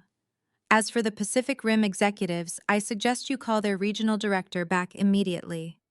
Send him a redacted copy of that SEC acknowledgement. Show him that our executives do not engage in financial abuse. Show him that we identify threats and neutralize them with the full backing of the federal government. They value corporate stability. This document proves that our firm is the most secure and ethical partner they could ever choose. Richard slammed his hand down on the desk. It was not a gesture of anger, but one of absolute triumph. A loud, booming laugh escaped his chest. Brilliant, he declared. Absolutely brilliant, Gillian. You are right. This completely changes the narrative. Pacific Rim will eat this up. They love compliance and aggressive risk management. This proves our executive team is bulletproof. He picked up his desk phone and immediately dialed a familiar extension. Get me the Pacific Rim regional director on a secure line right now, he ordered his assistant. And cancel my meeting with human resources. We are fine. He hung up the phone and looked at me with renewed respect. Your job is safe, Gillian. In fact, when this Pacific Rim contract signs on Monday, I am going to personally recommend you for the vacant senior director position. You have earned it. Go back to your office and ignore the social media noise. Our legal team will send a cease and desist letter to your former husband and his mother before lunch. We will threaten them with a massive defamation lawsuit if they do not remove those posts immediately. The corporate weight of this firm is behind you. I thanked him gracefully. I picked up my briefcase and walked out of the executive suite. The atmosphere in the bullpen had not changed, but my perception of it certainly had. The whispered gossip and the sideways glances did not bother me anymore. I knew the truth was already making its way through the proper channels. I returned to my office and closed the door behind me. I sat down at my desk and let out a long, slow exhale. The gambit had worked flawlessly. Derek had tried to burn my world down, and I had just dropped a firebreak. My phone vibrated on the desk. A message from an unknown number glowed on the screen. It was Chelsea. "Derek is completely broke," she wrote frantically. "The IRS froze his accounts. I can give you more evidence if you pay me." I smiled and began typing a completely different plan. I replied to Chelsea, suggesting we meet at a coffee shop on Friday afternoon. I had absolutely no intention of paying her a single dime for information I already possessed. I simply needed to know her schedule and Derek's immediate movements. Chelsea responded almost instantly, practically begging for an advance payment. In her desperation, she casually mentioned that Derek was tying up his remaining credit to host a massive event on Thursday night. She complained bitterly that he had rented the exclusive private dining room at the Oak Room downtown, a notoriously expensive steakhouse. She revealed he was inviting local venture capitalists, his wealthiest extended family members and former college friends, to pitch a brand new cryptocurrency application. According to Chelsea, he had been telling everyone for weeks that I was still his primary financial backer. I was spreading the lie that I would be attending the dinner specifically to present a massive seed check to show my unwavering support for his technological genius. He thought he could use a room full of affluent peers and industry professionals to trap me into a public commitment. He assumed I would be far too embarrassed to cause a scene in high society and would simply write a check to preserve my own professional reputation. It was a classic manipulative tactic weaponizing public pressure to extort compliance. I did not cancel the meeting immediately.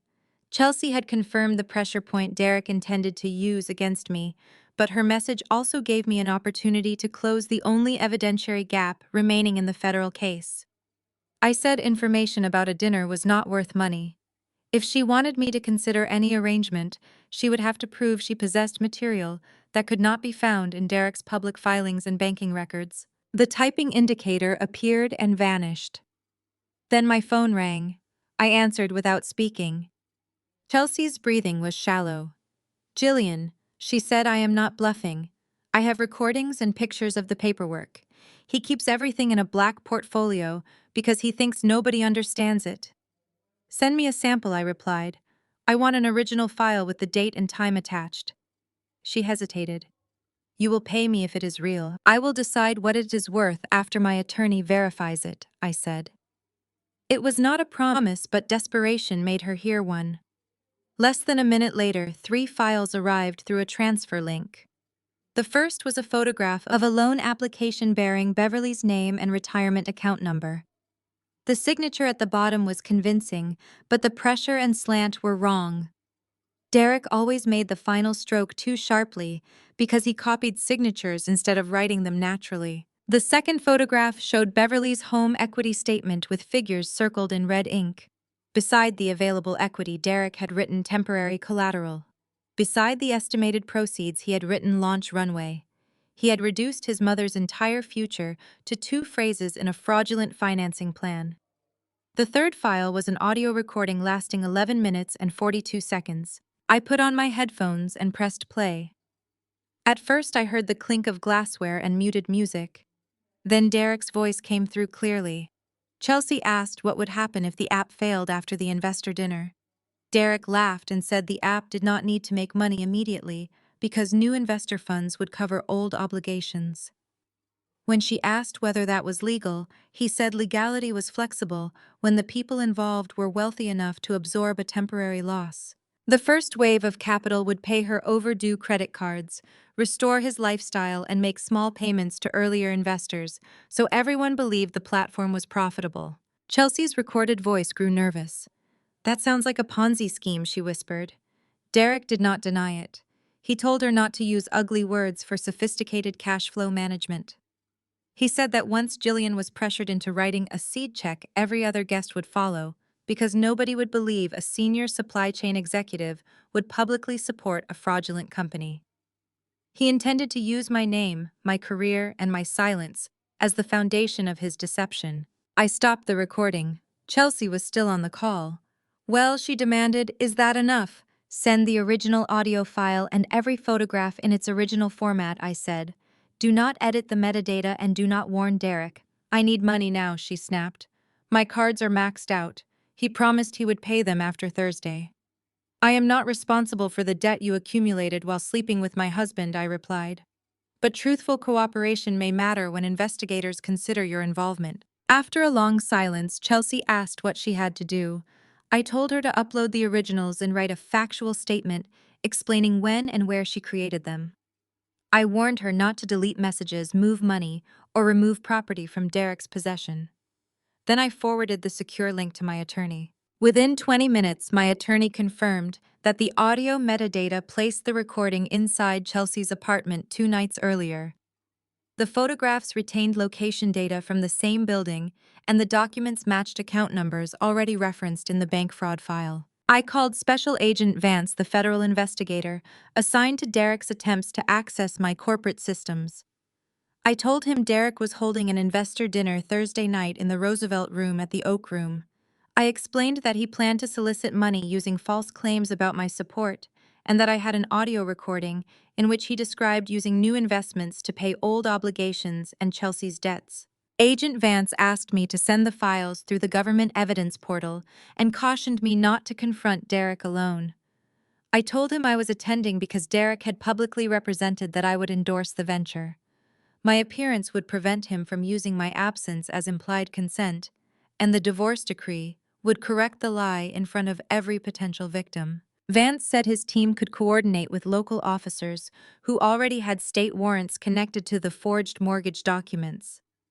They would remain outside until the solicitation began and until I was safely out of the room. He instructed me to send a simple message when my presentation ended. I uploaded the files, signed the electronic evidence declaration, and created 2 encrypted copies. One went to my attorney. The second went onto a small silver flash drive that I placed inside my leather clutch. Only then did I message Chelsea again.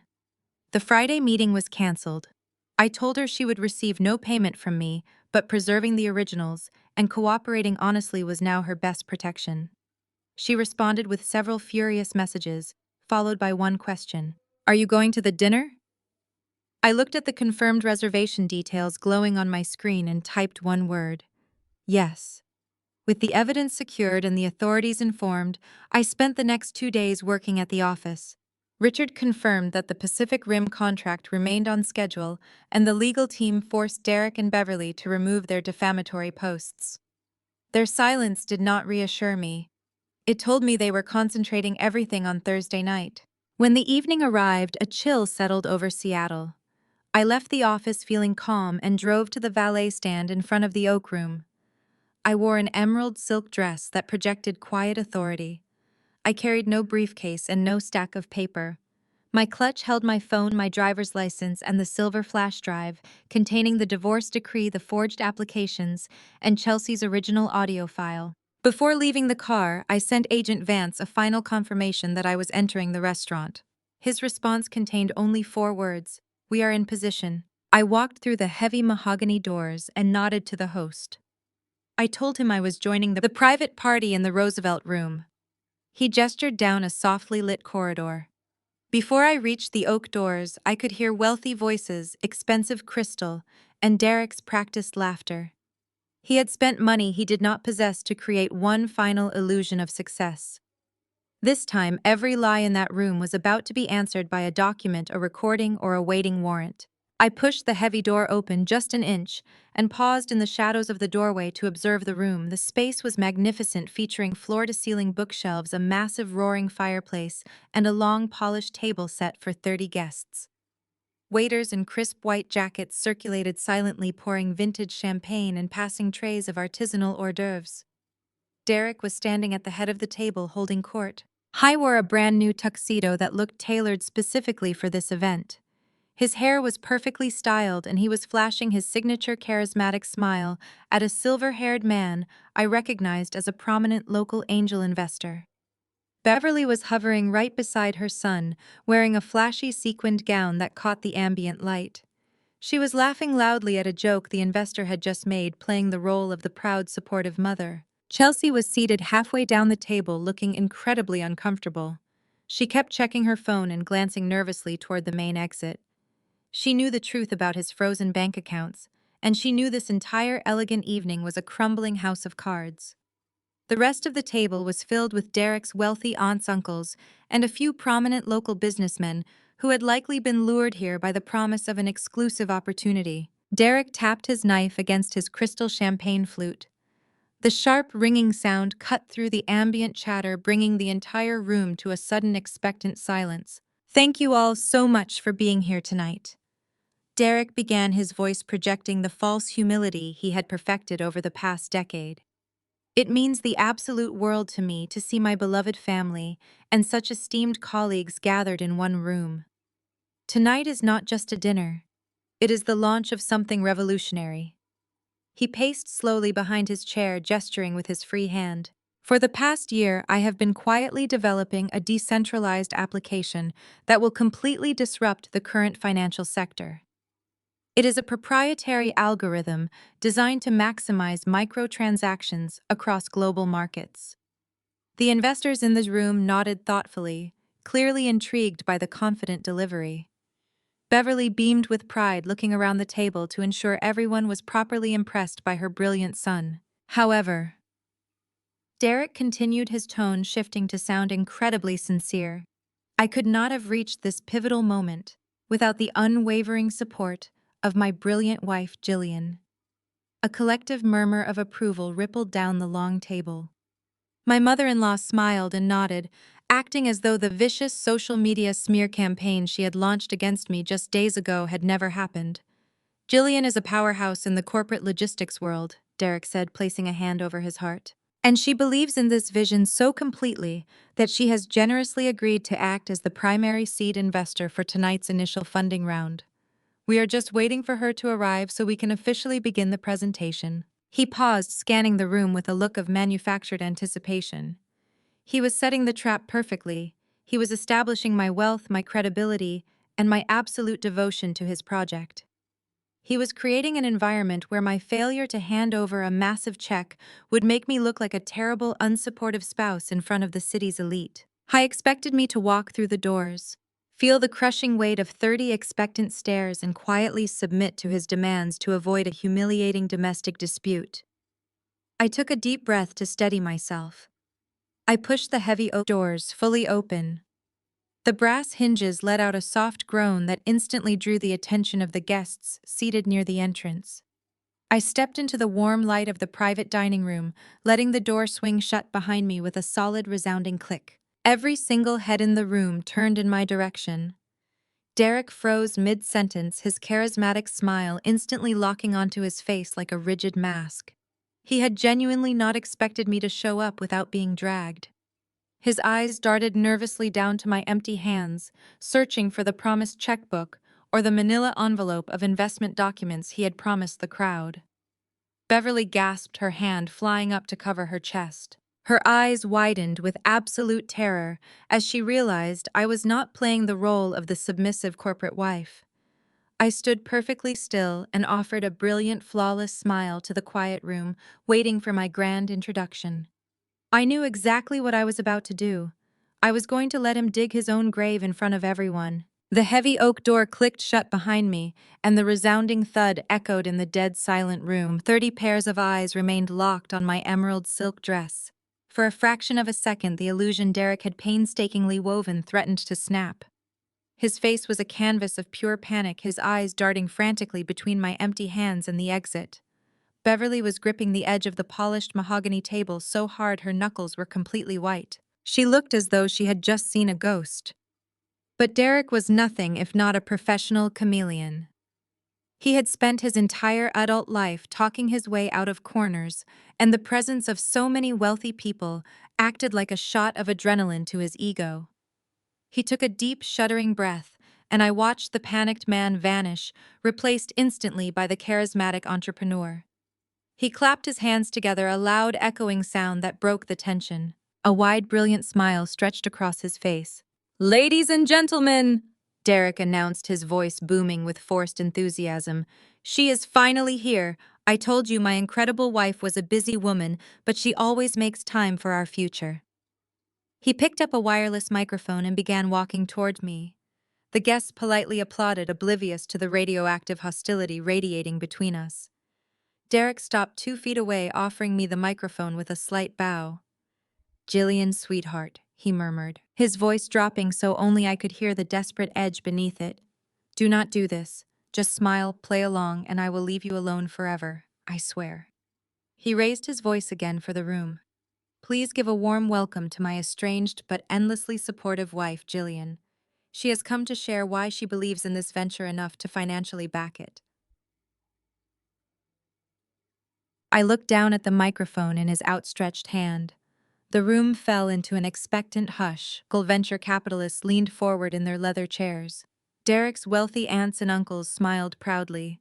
Chelsea sat rigidly at the middle of the table, her eyes wide with terror and anticipation. I slowly reached out and took the cold metal microphone from his grip. I did not smile, but I did not frown either. I maintained an expression of absolute serene control. "Thank you, Derek," I said, my voice projecting clearly through the expensive audio system. "It is truly fascinating to be here tonight. Derek has spent a lot of time telling you about his vision and his plans for the future. He has also told you that I am here to provide the seed funding for his latest technological endeavor." I walked past him, my dress brushing his tuxedo pants, and took my place at the head of the long table. The bookshelves flanked a massive digital presentation screen, currently displaying the sleek, meaningless logo of his imaginary cryptocurrency application. "Derek is correct about one thing," I continued, pacing slowly. "In business, transparency is the absolute foundation of any successful partnership. You are all experienced investors. You know that before you write a check, you must perform your due diligence. You must verify the claims being made by the person asking for your money. Derek brought me here to serve as his character reference and financial guarantor. I think it is only fair that I provide a comprehensive presentation on exactly who you are dealing with." I opened my leather clutch. I did not pull out a checkbook. Instead, I retrieved the silver flask containing the evidence Chelsea had sent me. The audiovisual control panel was built directly into the podium. I slotted the drive into the port.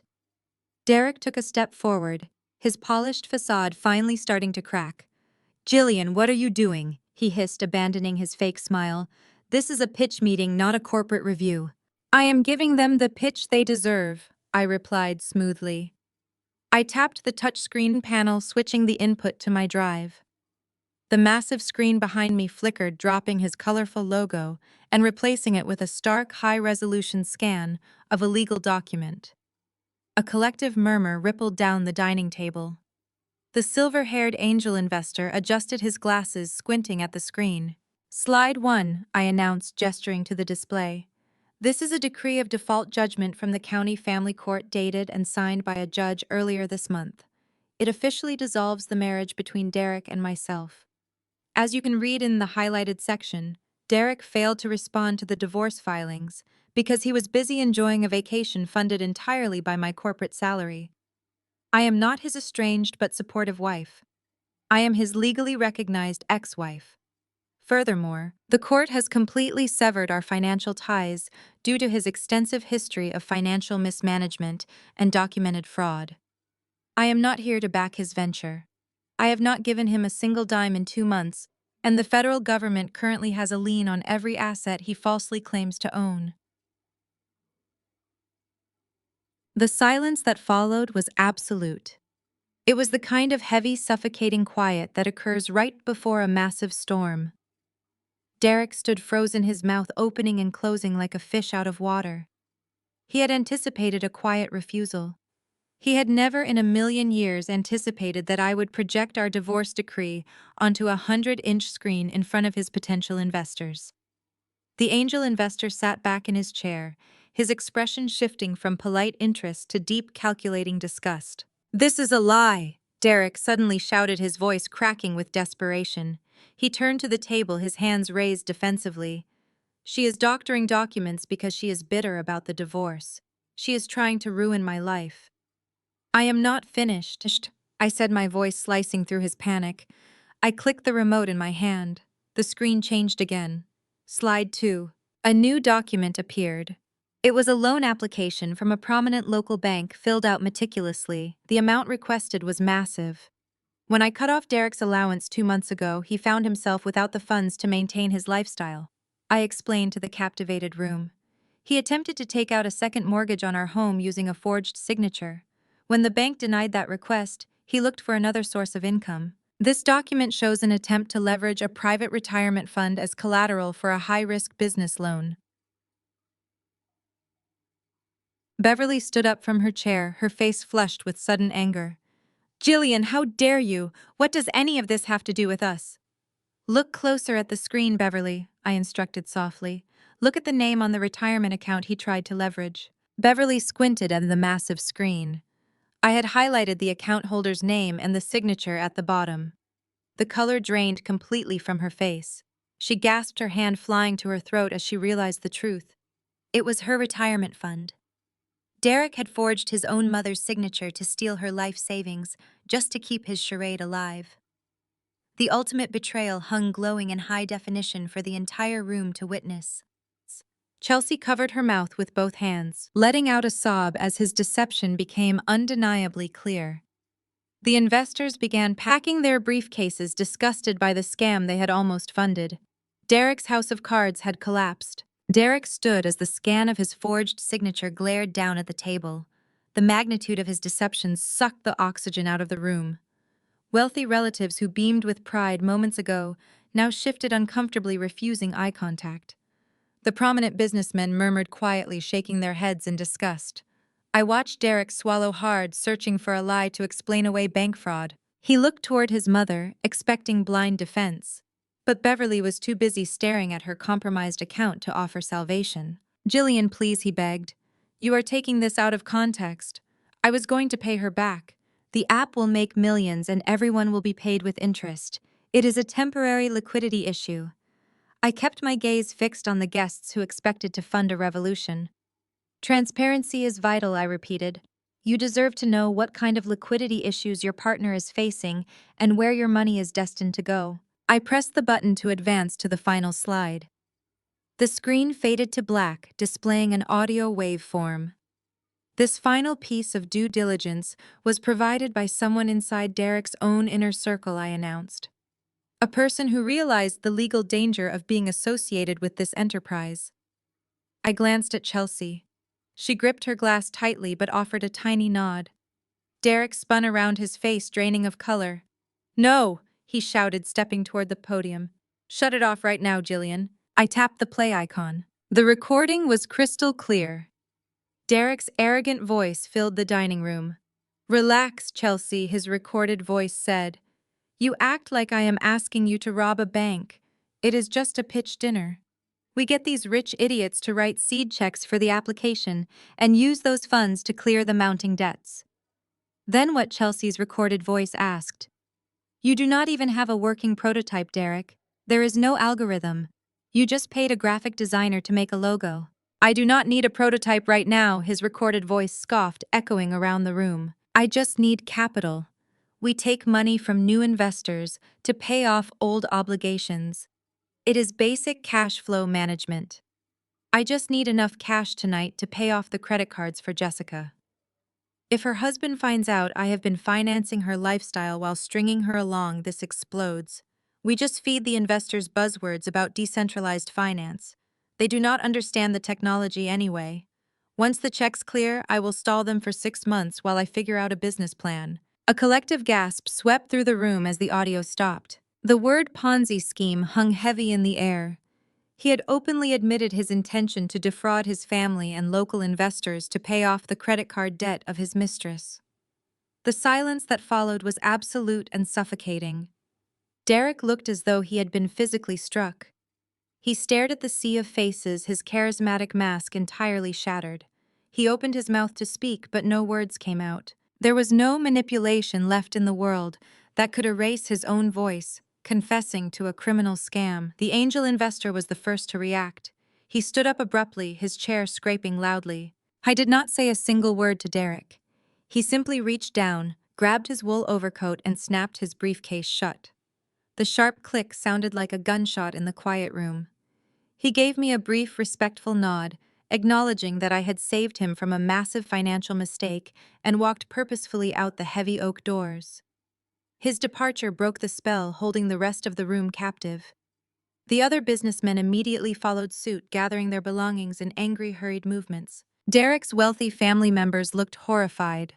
An uncle muttered a curse under his breath while an aunt covered her face, completely mortified by the public disgrace. Chairs pushed back around the table as people scrambled to distance themselves from the center of the room. Derek tried to block the exit, holding his hands up in a pleading gesture. "Please wait," he begged. "It sounds worse than it is. I can explain everything. I just need 5 minutes." No one even paused to acknowledge him. They walked right past him, their faces set in expressions of absolute disgust and betrayal. Within 60 seconds, the room was entirely empty, except for me, Derek, Chelsea, and Beverly. Chelsea stood up quietly, grabbing her purse and slipping out a side door, finally escaping the sinking ship. That left only Beverly. She was still sitting, staring blankly at the massive screen where the evidence of her ruined retirement fund glowed. She slowly turned her head to look at her son. Her face was a mask of pure, unadulterated rage. The proud mother who had launched a vicious social media campaign to destroy my career just days ago had finally realized she was the ultimate victim of her child. "Derek, you stole from me," Beverly whispered, her voice trembling with terrifying intensity. "You forged my signature and leveraged the money your father left me." Derek took a cautious step toward her. "Mom, please listen to me," he stammered. "I was going to put it back. I just needed collateral to keep the facade going until I secured the funding. I would never let you lose your house. I swear on my life, Mom." Beverly stood up, her sequined gown sparkling. "You do not have a life left to swear on," she screamed, the sound tearing raw and violent from her throat. "You lied to me," Beverly continued. "You told me Gillian was financially abusing you. You told me she was crazy and trying to ruin your reputation. You let me humiliate myself defending you while you were stealing my future to pay for another woman." She stepped forward and shoved him hard in the chest. Derek stumbled backward, bumping into the table. "You are exactly what she said you were," Beverly shrieked, tears of fury streaming down her face. "You are a fraud. You have bankrupted me. I have nothing left because of you."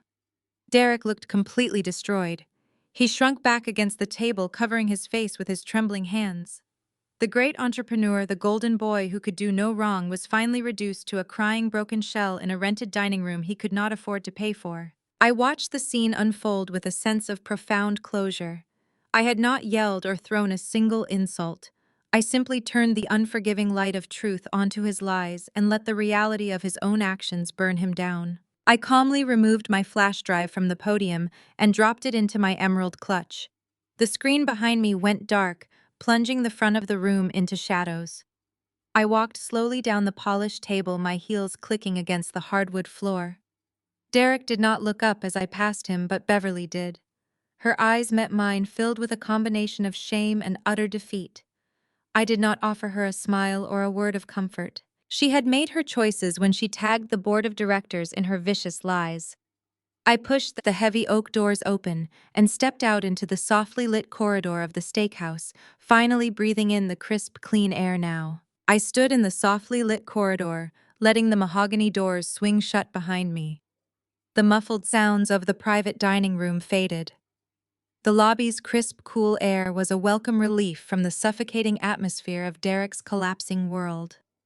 I smoothed the emerald silk of my dress and began walking toward the main entrance. My steps were slow and deliberate. I did not feel the need to rush. The adrenaline that had carried me through the presentation was ebbing away, replaced by a profound peace. I had said everything that needed to be said. I had shown them the absolute truth. As I approached the host stand, the heavy glass doors of the main entrance swung open. Two men in dark suits stepped into the lobby, followed by three uniformed local police officers. The crackle of a police radio shattered the refined quiet of the restaurant. The host looked up, his polite smile vanishing as he took in the serious expressions of the authorities. One of the men pulled back his jacket to reveal a federal badge clipped to his belt. He was older, with silver hair and a deeply lined face that spoke of years spent untangling financial crimes. I recognized him from the video conference we conducted weeks ago. It was Special Agent Vance, the federal investigator coordinating the criminal case connected to my SEC whistleblower report. He scanned the lobby and his eyes locked onto me. Agent Vance walked toward me, the officers falling in step behind him. "Mrs. Gillian," he said, his voice low and authoritative. "Or should I say Miss Gillian now?" "Just Gillian is perfectly fine, Agent Vance," I replied with a nod. "I assume you are here for the private event in the Roosevelt Room." "We certainly are," he confirmed, adjusting his thick leather briefcase. "We received your confirmation regarding the suspect's location and the investor solicitation taking place this evening. The local authorities are here to assist with executing state warrants for bank fraud while we handle the federal charges." The tip had been mine, submitted quietly from my office earlier that afternoon, once Chelsea had confirmed the location of the dinner. I reached into my clutch and pulled out the silver flash drive I had used for my presentation. I held it out to the federal agent. "This contains the raw audio file of Derek admitting to running a Ponzi scheme," I explained calmly. "It also contains scans of the forged loan applications he submitted using his mother's retirement accounts as collateral. Chelsea provided the original audio recording to me earlier today, and my attorney verified its metadata before I submitted it through the evidence portal. It perfectly corroborates the timeline of your insider trading investigation." Agent Vance took the drive and slipped it into his pocket with a nod of appreciation. "You have been incredibly thorough, Gillian," he stated. "Your proactive measures saved your firm from disaster and handed us the final pieces we needed for these indictments. The federal charges he is facing for corporate espionage attempts and systematic tax evasion will ensure he does not see the outside of a courtroom for a very long time.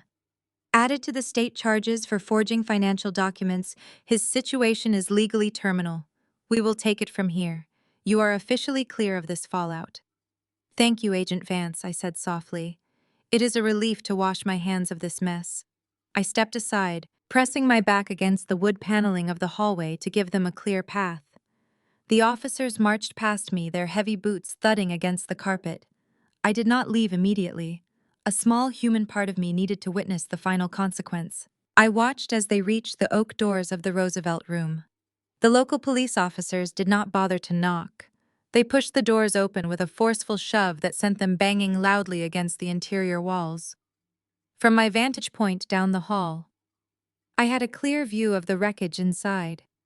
Derek was still backed against the long dining table, desperately trying to talk his way out of the disaster I had left behind. His wealthy family members were standing around in shocked silence, and Beverly was still sobbing into her hands.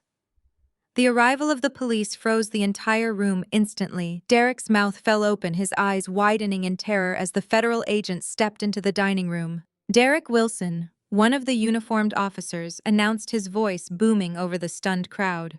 "You are under arrest for multiple counts of bank fraud and forgery." Agent Vance stepped forward, pulling a stack of folded papers from his jacket. "Furthermore, you are being taken into federal custody under indictment for securities fraud, attempted corporate espionage, and felony tax evasion. Turn around and place your hands behind your back." The words hit the room like a physical shockwave. Beverly let out a piercing shriek, stumbling backward and knocking a water glass onto the floor. It shattered into a dozen pieces, cutting through the heavy silence. Derek did not move. He was completely paralyzed, his charismatic facade entirely obliterated by the crush of reality bearing down on him. "Mom, do something!" Derek whimpered, his voice cracking like a terrified child. He looked desperately at Beverly, searching for the unconditional protection she had always provided. But Beverly was too busy clutching her chest, her face pale with the realization that the federal government was seizing what remained of their lives. She turned away from him, unable to look at the monster she had enabled for so long. The police officers moved in, spinning Derek around. and pushing his chest against the polished mahogany table. The metallic click of the handcuffs echoing in the room was the most beautiful sound I had heard in 5 years. They secured his wrists and pulled him upright. His brand-new tailored tuxedo was violently rumpled, and his perfectly styled hair hung limply across his forehead. As they marched him out of the room and down the corridor, his eyes met mine. I was standing quietly in the shadows, my posture relaxed, my expression completely serene. He stopped struggling for a fraction of a second. The realization washed over his pale face. He saw the easy rapport I had established with the federal agents. He realized that every move he had made over the last 5 months had been anticipated, documented, and expertly countered. I had not just defeated him in family court. I had dismantled his entire fraudulent existence and handed the pieces to the authorities on a silver platter. He opened his mouth to hurl one final insult, but an officer firmly pushed him forward, silencing him before he spoke. I watched them escort him out. The heavy glass doors of the lobby swung shut behind the authorities, taking the noise and the chaos out into the crisp Seattle night. I stood alone in the quiet corridor. The suffocating weight of Derek's narcissism, his lies, and his relentless manipulation had finally been completely lifted from my shoulders. The federal government would handle the rest of his story. My part in this dark chapter was officially over. I turned and walked toward the valet stand, my heels clicking softly against the marble floor. The attendant brought my car around, and I handed him a generous tip with a warm, genuine smile. I slid into the driver's seat, started the engine, and pulled out onto the quiet city street, ready to begin the rest of my beautiful, peaceful life. The drive back to my townhouse was the first time in 5 years that I felt completely untethered from the suffocating anxiety Derek had always manufactured. I slept soundly that night without a single interruption. The morning news cycle, however, was anything but quiet. The local business journals and city blogs had already picked up the story of the disastrous investor dinner at the Oak Room. The sensational details of a prominent local entrepreneur being handcuffed by federal agents in the middle of a high-society pitch meeting spread like wildfire across the Seattle corporate landscape. It did not take long for the ripple effects of his arrest to destroy the final remnants of the fragile parasitic ecosystem he had built around himself. The fallout was swift, absolute, and entirely of his own making. I watched the drama unfold from the comfortable distance of my quiet office. I learned about Chelsea's immediate departure through a series of frantic voicemails she left on my office phone the following afternoon. She had managed to slip out the side door of the steakhouse just as the police arrived, but her escape plan quickly fell apart. She had driven straight to the luxury boutique hotel where Derek had been staying on credit. She attempted to use the emergency credit card he had given her to book a flight out of state and secure another room for herself. The moment the concierge ran the card, the system declined it. The federal authorities had moved with incredible speed, freezing every single account associated with his name, including the secondary cards he had handed out to his mistress. Stranded in the hotel lobby with her luggage and absolutely no access to the wealth she had been promised, Chelsea panicked. The police arrived at the hotel an hour later to confiscate Derek's remaining belongings as evidence. According to her tearful voicemails, Chelsea did not even try to defend him. The moment she realized the money was truly gone and the federal government was involved, she completely abandoned him. She told the investigating officers everything she knew about his spending habits. To save herself, packed her designer bags and took a bus to stay with a relative in Oregon.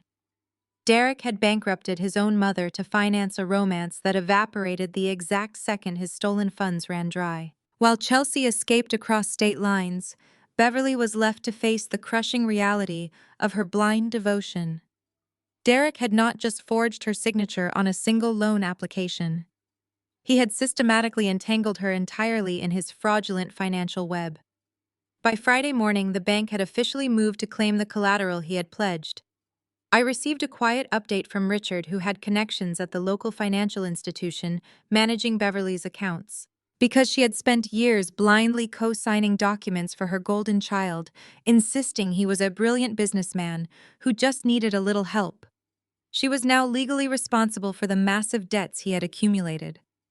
Her retirement fund was completely wiped out by the federal asset seizure.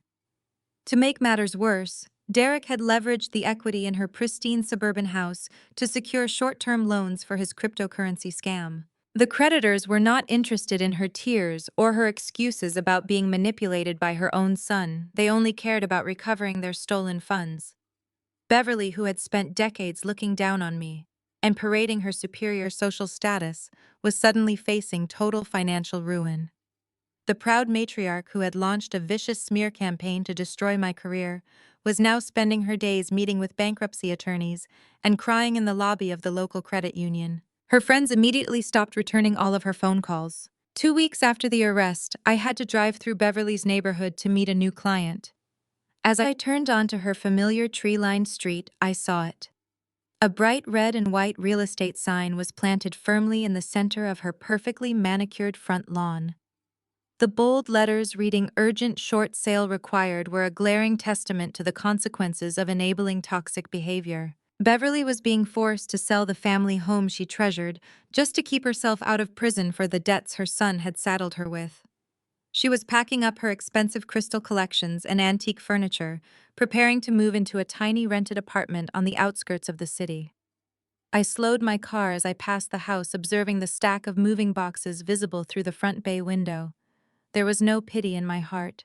She had watched her son emotionally abuse me for years and had actively participated in his attempts to destroy my life. She had nurtured his entitlement and fueled his narcissism, and now she was reaping the bitter harvest of her own terrible parenting. The profound justice of their situations settled over me as I accelerated down the street. Derek was sitting in a federal holding cell, stripped of his tailored suits and his charismatic lies, facing a decade behind bars.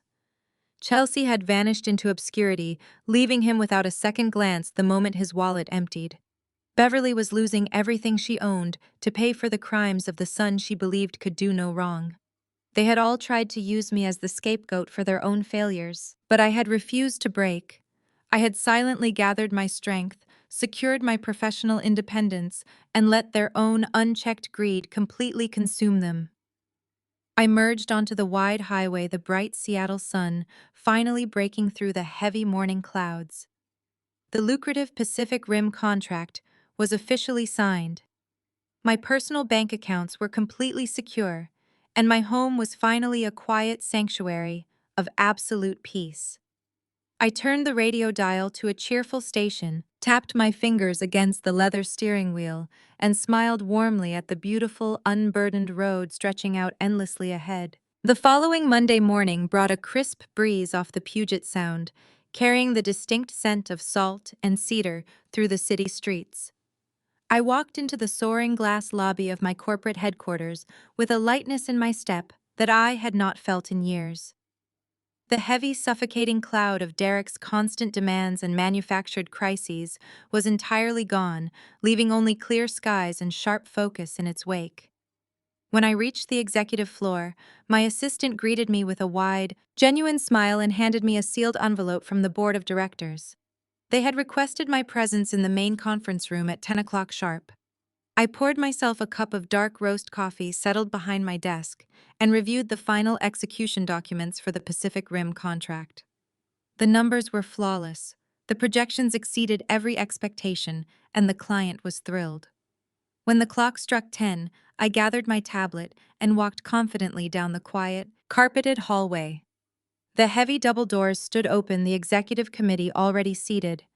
They did not ask for a presentation. Instead, the chief executive officer stood up, offering his hand across the table with a look of absolute respect. He spoke at length about my unwavering dedication, my ability to navigate high-pressure situations with complete professional grace, and the undeniable financial impact my recent strategies had brought to the firm. Then, he offered me the position of Senior Vice President of Global Strategy. It was a complete validation of my talent and hard work. It came with a corner office featuring panoramic views of the Seattle skyline, a substantial increase in my base salary, and a full partnership stake in the firm. I accepted the offer with a calm nod, feeling triumph. For years, Derek had belittled my career, calling me a corporate drone and insisting his imaginary entrepreneurial ventures were far more important than my actual tangible success. Now I stood at the top of my field, financially untouchable, while he sat in a federal holding cell. 2 months later, the physical remnants of my past life had been entirely erased. I spent my weekends overseeing a massive renovation of my home. It was the same expansive property Derek had constantly paraded around as his own personal achievement, the very house he had tried to leverage behind my back to fund his fraudulent cryptocurrency application. I stripped away every single trace of his pretentious, sterile, hyper-modern aesthetic. The cold chrome fixtures and minimalist furniture vanished. I painted the walls in rich, calming tones of sage and cream. I brought in plush velvet seating, heavy mahogany bookshelves, and vibrant, thriving houseplants that soaked up the afternoon sunlight. The house finally felt like a true sanctuary, a space that reflected my own soul, rather than serving as a hollow monument to a narcissist's ego. On a beautiful Friday evening, I opened the French doors and stepped out onto the back balcony. The air was perfectly cool, carrying the faint, earthy scent of autumn leaves. The sun was just beginning to dip below the horizon, painting the clouds in brilliant shades of violet and crushed gold. I walked over to the wicker lounge chair facing the water and sat down with a contented sigh. In my hand, I held a delicate crystal glass filled with a rare, expensive Cabernet Sauvignon that I had purchased specifically to celebrate the completion of the renovations. I took a slow sip, letting the rich, complex flavors coat my tongue. The neighborhood was wonderfully quiet. There were no loud arguments echoing from the kitchen, no frantic demands for money, no gaslighting, and absolutely no lies. The peace was a tangible, beautiful thing, wrapping around me like a heavy, comforting blanket. I leaned back against the soft cushions, watching sailboats glide across the darkening water. My phone, resting on the glass patio table, suddenly vibrated. The screen illuminated the dimming balcony, displaying a notification from an unsaved out-of-state number. I picked up the device and unlocked it, casually tapping the message icon. It was a massive, desperate block of text filled with spelling errors and frantic capitalization. It was undeniably from Derek, likely using a smuggled burner phone from the federal detention center where he was awaiting his official sentencing. The message was a pathetic, rambling masterpiece of manipulation and self-pity. He wrote that he had been doing a lot of deep reflection behind bars. He claimed that losing me was the greatest tragedy of his entire life, and that he finally realized I was the only person who had ever truly loved him. He begged for a second chance, promising that he would change, that he would get a regular job, and that he would spend the rest of his life making up for the pain he had caused me. He wrote that Chelsea had abandoned him, that his mother refused to accept his collect calls, and that he was completely alone in the world. But the absolute climax of his desperate plea came at the very end of the message. After paragraphs of grand romantic declarations and tearful apologies, the great entrepreneur requested a small favor. He asked if I could find it in my heart to wire $50 to his inmate commissary account so he could purchase some basic toiletries and decent coffee. I read the final sentence twice, letting the sheer magnificent absurdity of the request wash over me. I did not feel a single ounce of anger. I did not feel a shred of pity or sadness. I felt nothing but a profound, unshakable indifference. A soft, genuine smile broke across my face. I tapped the screen, permanently blocking the number. I set the phone face down on the glass table, picked up my wine, and took another slow, luxurious sip. As the first evening stars appeared in the clear Seattle sky, reveling in the absolute beautiful reality of my complete freedom. The journey we just witnessed is about much more than a financial scam or a dramatic public confrontation. It is a profound lesson in the mechanics of manipulation and the quiet, enduring power of personal integrity. When you spend years entangled with a narcissist, you often lose sight of your own reality. You are conditioned to accept blame for their failures and to shrink yourself so their ego can expand. The most dangerous lies are not the ones they tell to their investors or their followers, but the ones they condition you to believe about yourself. Reclaiming your life requires immense patience. It is rarely about screaming matches or stooping to their level of toxicity. True justice is served when you step back, document the truth, and let the blinding light of reality expose the fraud they have constructed. The crumbling of a deceptive empire is inevitable because a foundation built on exploitation cannot sustain itself. The enablers who shield the manipulator will eventually face the ruins of their own blind devotion. The ultimate victory in these situations is never about destroying the other person. It is about the absolute unshakable peace you feel when you finally detach from their chaos. Success is waking up in a quiet home, knowing your reality is yours alone. Breaking free from toxic manipulation requires finding incredible inner strength to reclaim your authentic personal narrative. We warmly invite you to share your own experiences in the comments section below. If this story of resilience and hard-won freedom resonated with you, please hit the like button and subscribe for more inspiring content about overcoming dark psychological challenges. Always remember that your integrity is your strongest defensive shield, and your personal freedom is entirely worth the difficult fight each and every single day moving forward.